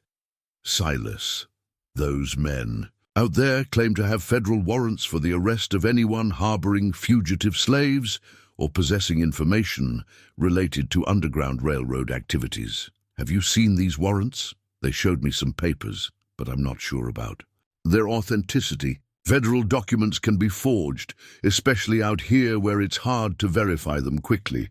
What do they want specifically? They want to question the child about her father's activities. They claim she might have information about Underground Railroad routes and contacts that could help them locate other fugitives." Silas felt Clara stiffen beside him. "And what did you tell them?" "I told them that any questioning of a minor would have to be done properly, with appropriate legal representation and parental consent. I also told them that I'd need time to verify their authority before allowing any arrests on my jurisdiction." "How much time?" "Maybe 24 hours, if I can get word to the territorial capital. But Silas, if those warrants are legitimate, I won't have any choice but to enforce them." "And if they're not legitimate, then those men are essentially kidnappers, and they'll be dealt with accordingly."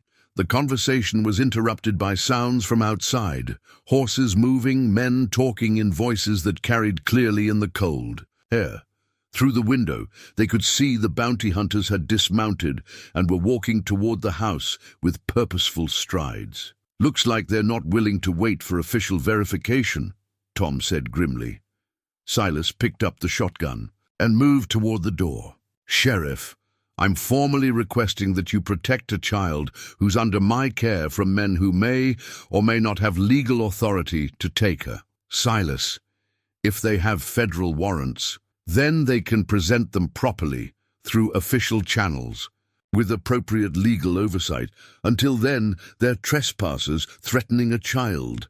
The lead bounty hunter, the older man from yesterday, approached the porch with his hand resting casually on his gun butt. His companions spread out in a loose semicircle, clearly prepared for trouble. "Mr. McGraw," the man called, "we've got federal authority to question that Negro child about her father's criminal activities. You can either cooperate, or we can do this the hard way." "Let me see your warrants," Silas replied, the shotgun held across his chest, in a position that wasn't quite threatening, but wasn't exactly peaceful either. "Don't need to show you nothing. Federal agents got authority to investigate crimes against the United States, and harboring fugitive slaves is a federal crime. Then you won't mind waiting while Sheriff Henderson verifies your authority through proper channels." The bounty hunter's smile was cold and predatory. "Can't wait, Mr. McGraw. Got information suggesting that child might run if we give her time to think about it. Need to take her into custody now, for her own protection." "Her own protection?" Clara's voice carried outrage that cut through the winter air. "You want to drag a 10-year-old child away from the only safe place she's known since her parents died, and you call that protection? Mom, what we call it don't matter much. What matters is that we got legal authority, and you're interfering with federal law enforcement.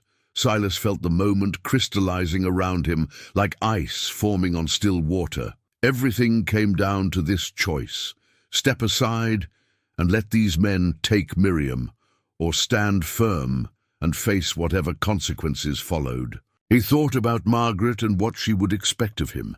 He thought about Clara's education and the moral principles it had awakened in her.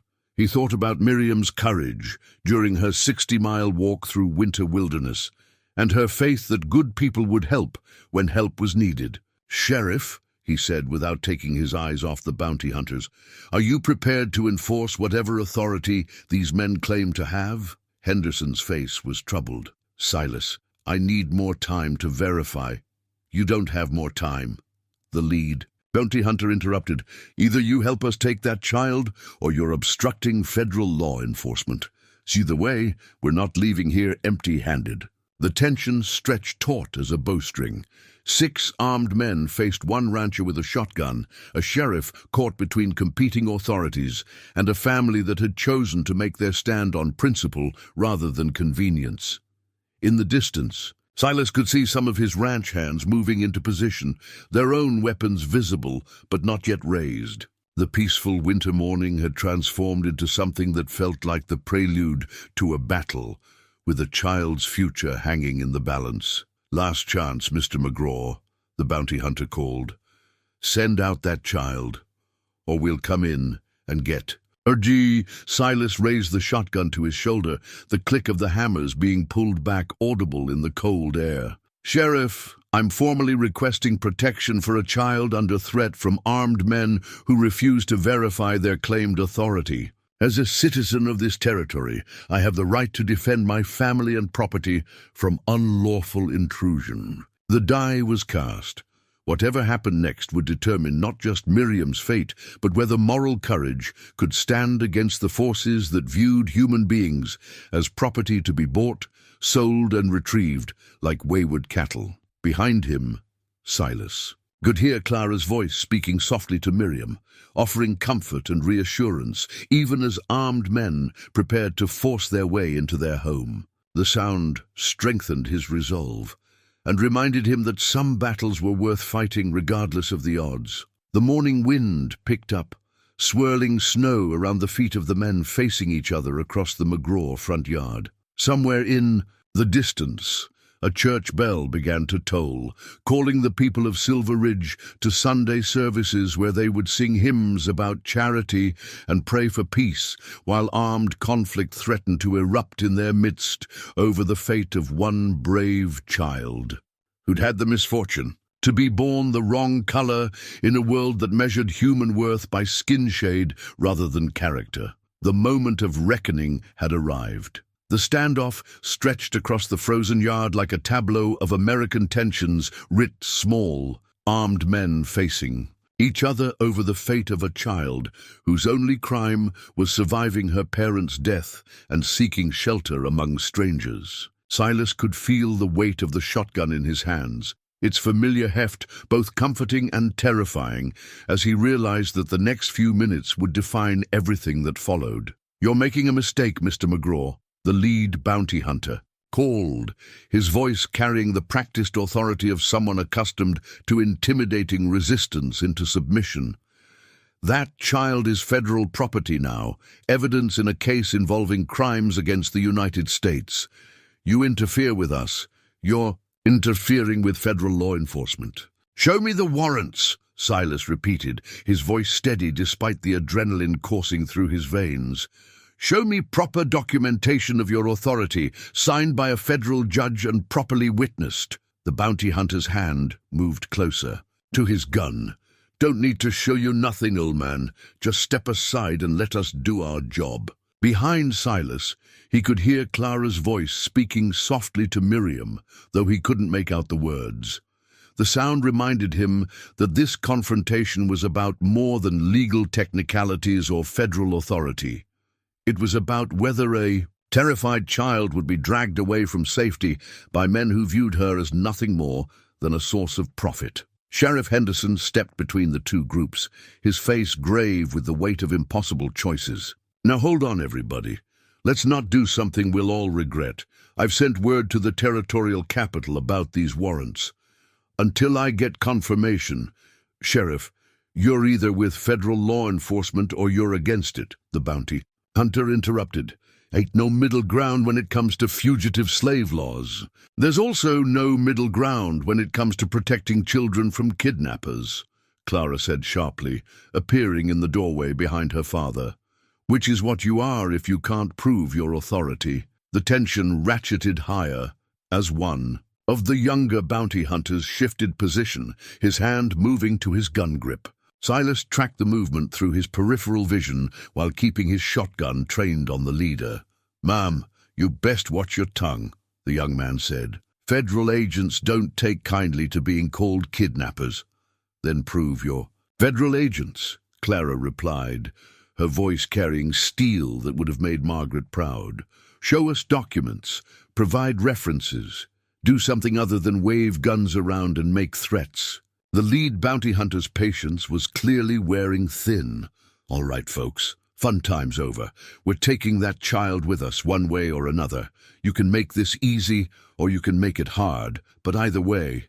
His words were cut off by the sound of approaching horses, not more bounty hunters, but a single rider coming hard up the road from town. The man on horseback wore the distinctive coat of a telegraph operator, and his urgent pace suggested news that couldn't wait for normal delivery. "Sheriff Henderson," the rider called as he pulled up at the McGraw gate. "Got an urgent wire from the Territorial Marshal's office." Henderson moved quickly to intercept the message, his face tense with concentration as he read the telegram. The bounty hunters watched with obvious unease, clearly understanding that whatever news had arrived might complicate their plans. "Well," the lead bounty hunter demanded. "What's it say?"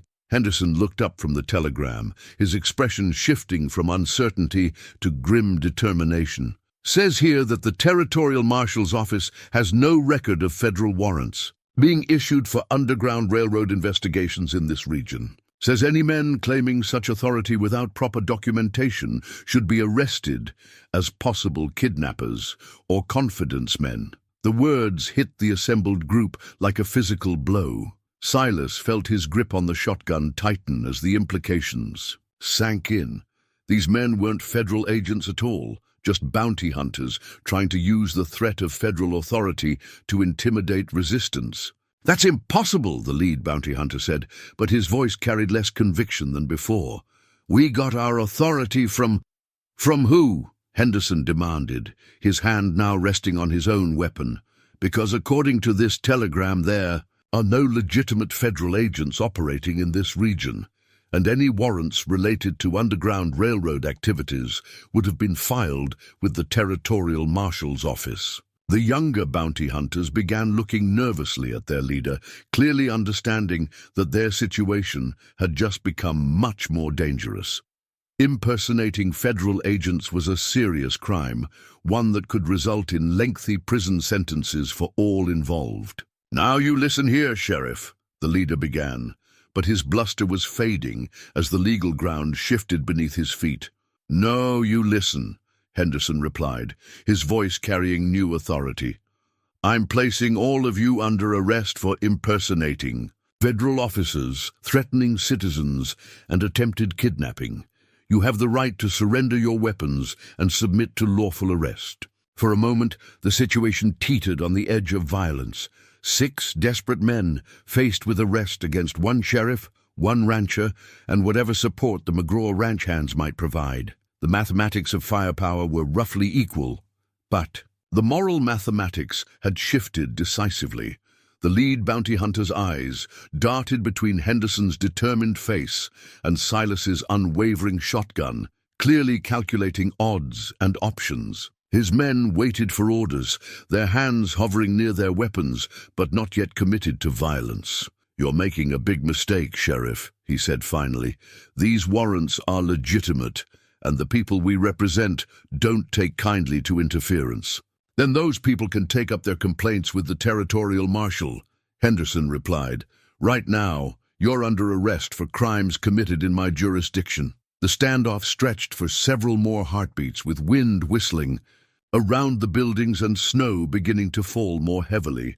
Silas could feel Clara's presence behind him, steady and supportive despite the danger. Somewhere in the house, Miriam waited to learn whether she would continue to have a safe home or be dragged away by men whose motives had nothing to do with justice. Finally, the lead bounty hunter raised his hands slowly, his face twisted with frustration and defeat. "All right, Sheriff, you win this round, but this ain't over. People like that child, they don't stay hidden forever." "Maybe not," Silas said quietly, lowering his shotgun but keeping it ready. "But they don't have to face the world alone either." Sheriff Henderson moved to disarm the bounty hunters. Silas felt Clara's hand touch his shoulder. The simple contact carried a world of meaning, gratitude, relief, and shared recognition that they'd chosen the right path despite the risks involved. The immediate crisis was over, but Silas understood that larger challenges remained. Word of this confrontation would spread, attracting attention from people and organizations whose interest in Miriam might prove even more dangerous than simple bounty hunters. For now, though, a child was safe. A family had stood together against intimidation, and a community would have to decide whether it supported the kind of moral courage that sometimes required physical courage as well. The snow continued to fall, covering the churned earth of the front yard and slowly erasing the evidence of a confrontation that had tested everything the McGraw family believed about justice, compassion, and the obligations that came with having the power to help those who couldn't help themselves. The aftermath of the confrontation brought unexpected visitors to the McGraw ranch throughout the rest of that Sunday. Word of the standoff had spread through Silver Ridge faster than a grass fire, and by afternoon, a steady stream of neighbors began arriving to offer support, express concern, or simply satisfy their curiosity about what had actually transpired. Dr. Hartwell was among the first, arriving with his medical bag and a grave expression that suggested he'd expected to find casualties. When he discovered that the confrontation had ended without bloodshed, his relief was palpable. "Silas, when I heard about armed men surrounding your house, I feared the worst," he admitted as they stood in the parlor. "Thank God cooler heads prevailed." "Cooler heads and a telegraph wire," Silas replied. "Sometimes the truth arrives just when you need it most." Dr. Hartwell nodded, then glanced toward the stairs, where Clara and Miriam could be heard talking quietly. "How is the child handling all this?" "Better than expected. She's remarkably resilient. She'd have to be, considering what she's endured." The doctor's voice carried new respect. "Silas, I owe you an apology. At the town council meeting, I was so focused on practical concerns that I lost sight of the human element. That child deserves protection, not politics." The admission came as a surprise, but it was followed by others. Throughout the afternoon, several council members and townspeople arrived to express similar sentiments. Mrs. Morrison brought a basket of fresh bread and her husband's assurance that the general store would extend credit to help with Miriam's needs. Tom Bradley, whose signature had appeared on the petition demanding alternative arrangements, came to formally withdraw his objection and offer whatever assistance might be needed. Not everyone had experienced such dramatic changes of heart. Mayor Carlisle remained notably absent, as did several of the petition's other signatories. But the tide of community opinion seemed to be shifting, influenced perhaps by the stark contrast between men willing to stand up for a child and men willing to drag her away for profit. Reverend Phillips arrived near sunset, his thin face troubled, but determined. He found Silas in the study, where the rancher was trying to make sense of the day's events through the familiar ritual of evening bookkeeping. "Silas, I've come to discuss the situation with the child." "What about it, Reverend?" "I've been thinking about our conversation at the town council meeting about proper channels and established institutions." Phillips paused, seeming to struggle with words. "I believe I may have lost sight of more fundamental Christian obligations." Silas set down his pen and studied the minister's face. "Such as?" such as the simple commandment to care for orphans and strangers, such as Christ's own. Words about welcoming children. Phillips's voice grew stronger as he continued. I spent so much time worrying about precedent and community standards that I forgot we're called to judge situations by their moral content, not their potential complications. And what conclusion have you reached? That your family has acted with exactly the kind of Christian courage our community should celebrate, not question. Phillips met Silas's eyes directly. I've spoken with the church board. We're prepared to offer formal sanctuary to the child if that would provide additional legal protection. The offer was both generous and significant. Church sanctuary carried legal weight in many jurisdictions, and it would send a clear message about the religious community's position on Miriam's situation. I appreciate the gesture, Reverend, but I think Miriam has found her sanctuary already. With your family? With people who see her as a child deserving protection rather than a problem requiring solution. Their conversation was interrupted by Clara's voice, calling from the front door. Papa, you need to see this. They found Clara and Miriam standing at the window, looking out at an unusual sight. A small group of families was gathering in the front yard, carrying lanterns against the gathering darkness. As Silas watched, more people arrived. Ranch hands. From neighboring properties, townspeople he recognized from church, even some he'd never spoken to directly. Tom Brennan appeared at the kitchen door. Mr. McGraw, there's about 30 folks out there asking to speak with you.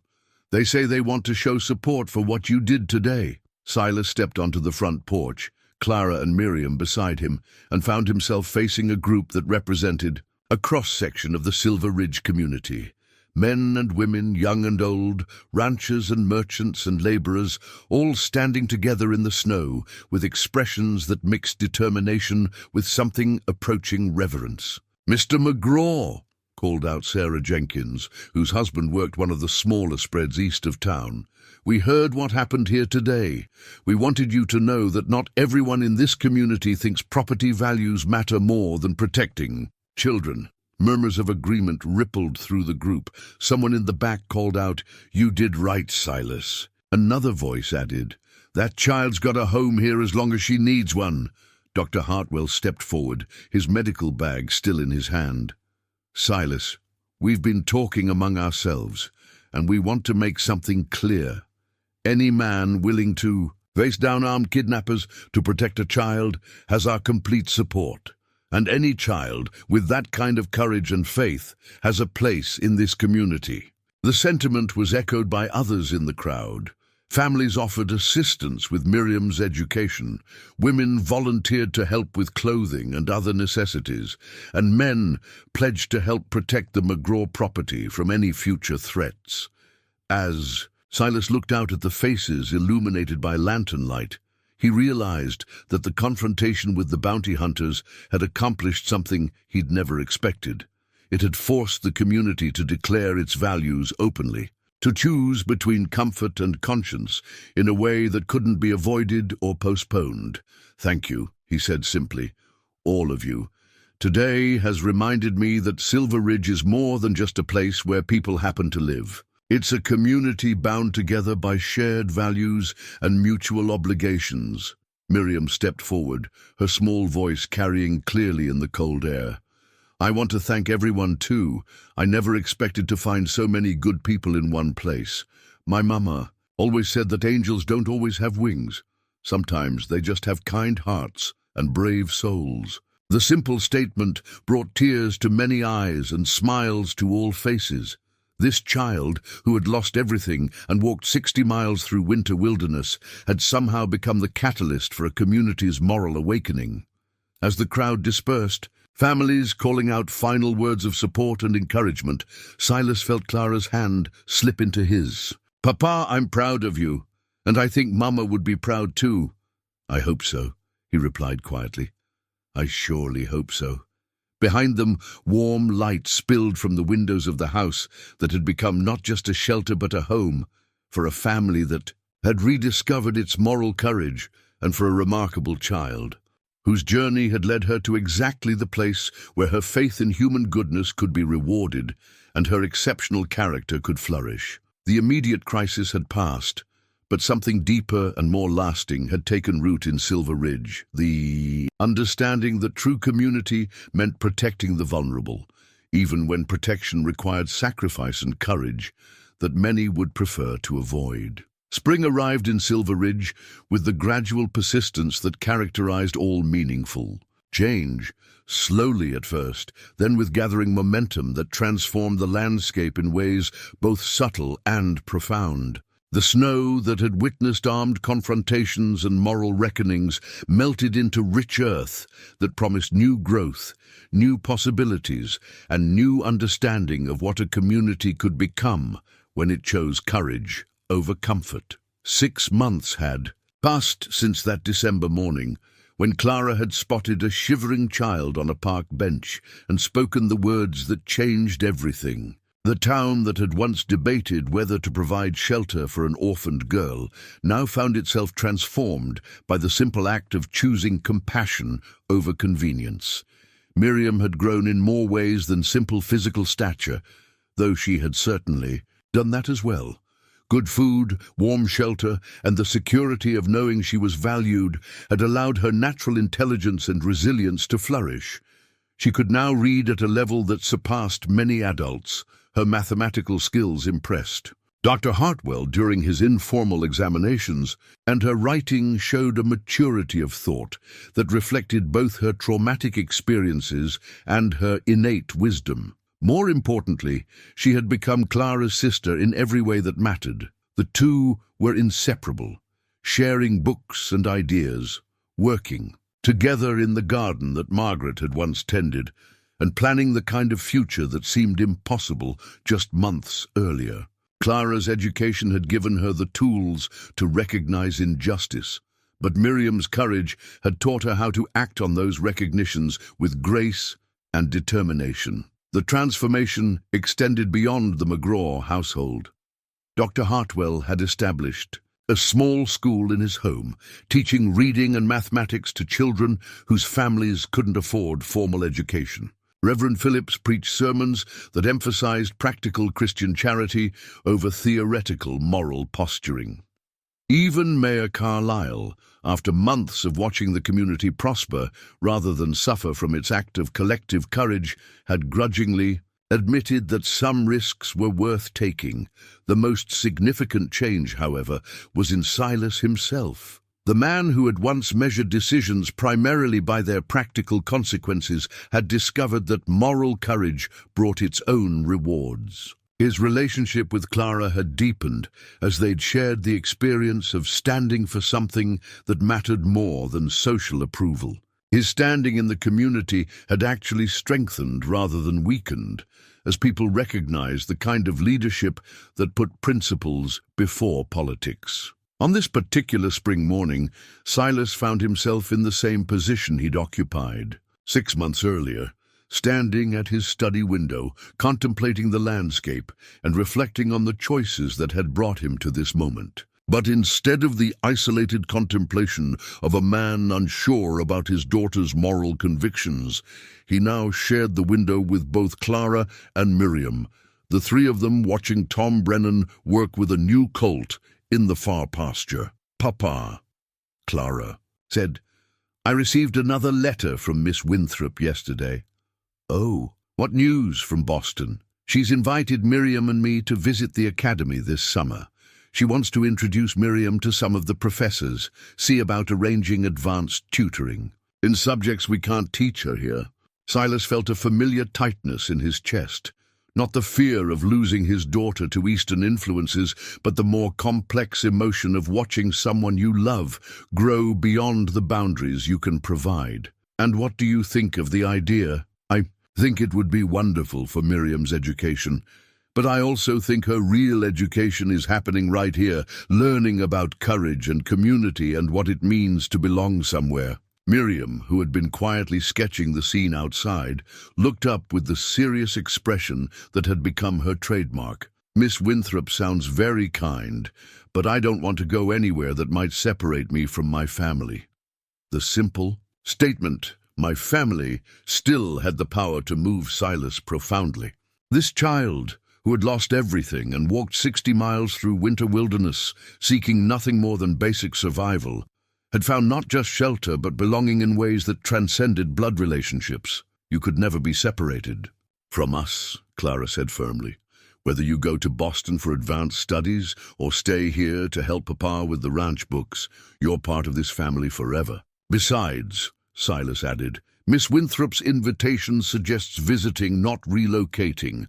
There's a difference between expanding your education and leaving your home. They were interrupted by Mrs. Henley's voice calling from the kitchen, announcing that Sunday dinner was ready. As they made their way to the dining room, Silas noted the easy familiarity of their movements, the way three people who'd become a family navigated shared spaces with unconscious coordination. The meal itself reflected the changes that had touched every aspect of their lives.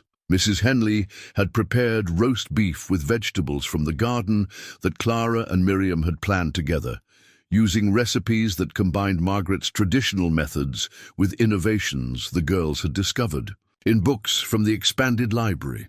The conversation ranged from ranch business to philosophical questions about justice and community, with Miriam's contributions carrying weight equal to those of the adults. After dinner, they settled in the parlor, where Miriam read aloud from a new novel that had arrived in the latest shipment from Denver.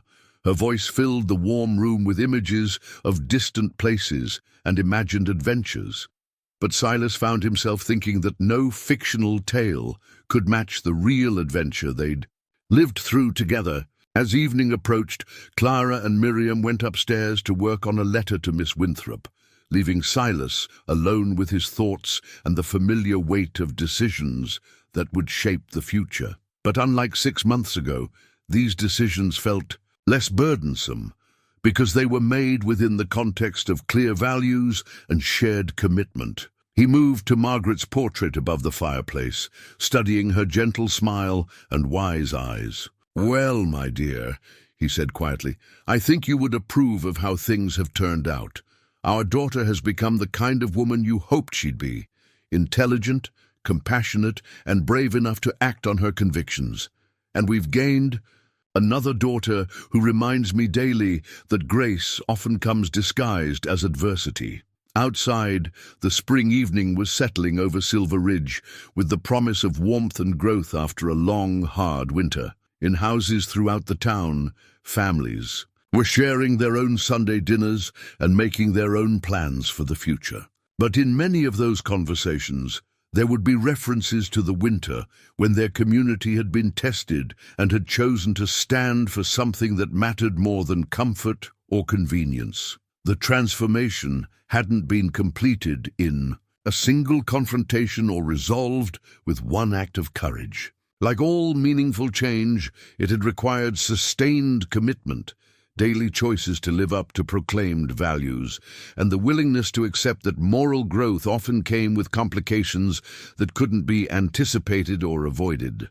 But as Silas listened to the sound of laughter drifting down from upstairs, Clara and Miriam sharing some private joke as they worked on their letter, he knew that some complications were worth embracing. Some risks led to rewards that couldn't be measured in conventional terms, but that enriched life in ways that made all the uncertainty worthwhile. The story that had begun with a simple observation, "Dad, that girl needs help," had evolved into something much larger and more lasting. It had become a testament to the truth that ordinary people, faced with clear moral choices, could find within themselves the courage to do extraordinary things. And in a frontier town where winter had once seemed endless, spring had finally arrived, bringing with it the promise that love, properly tended, could indeed overcome fear, and that families, however they were formed, could provide the foundation for building a more just and compassionate world.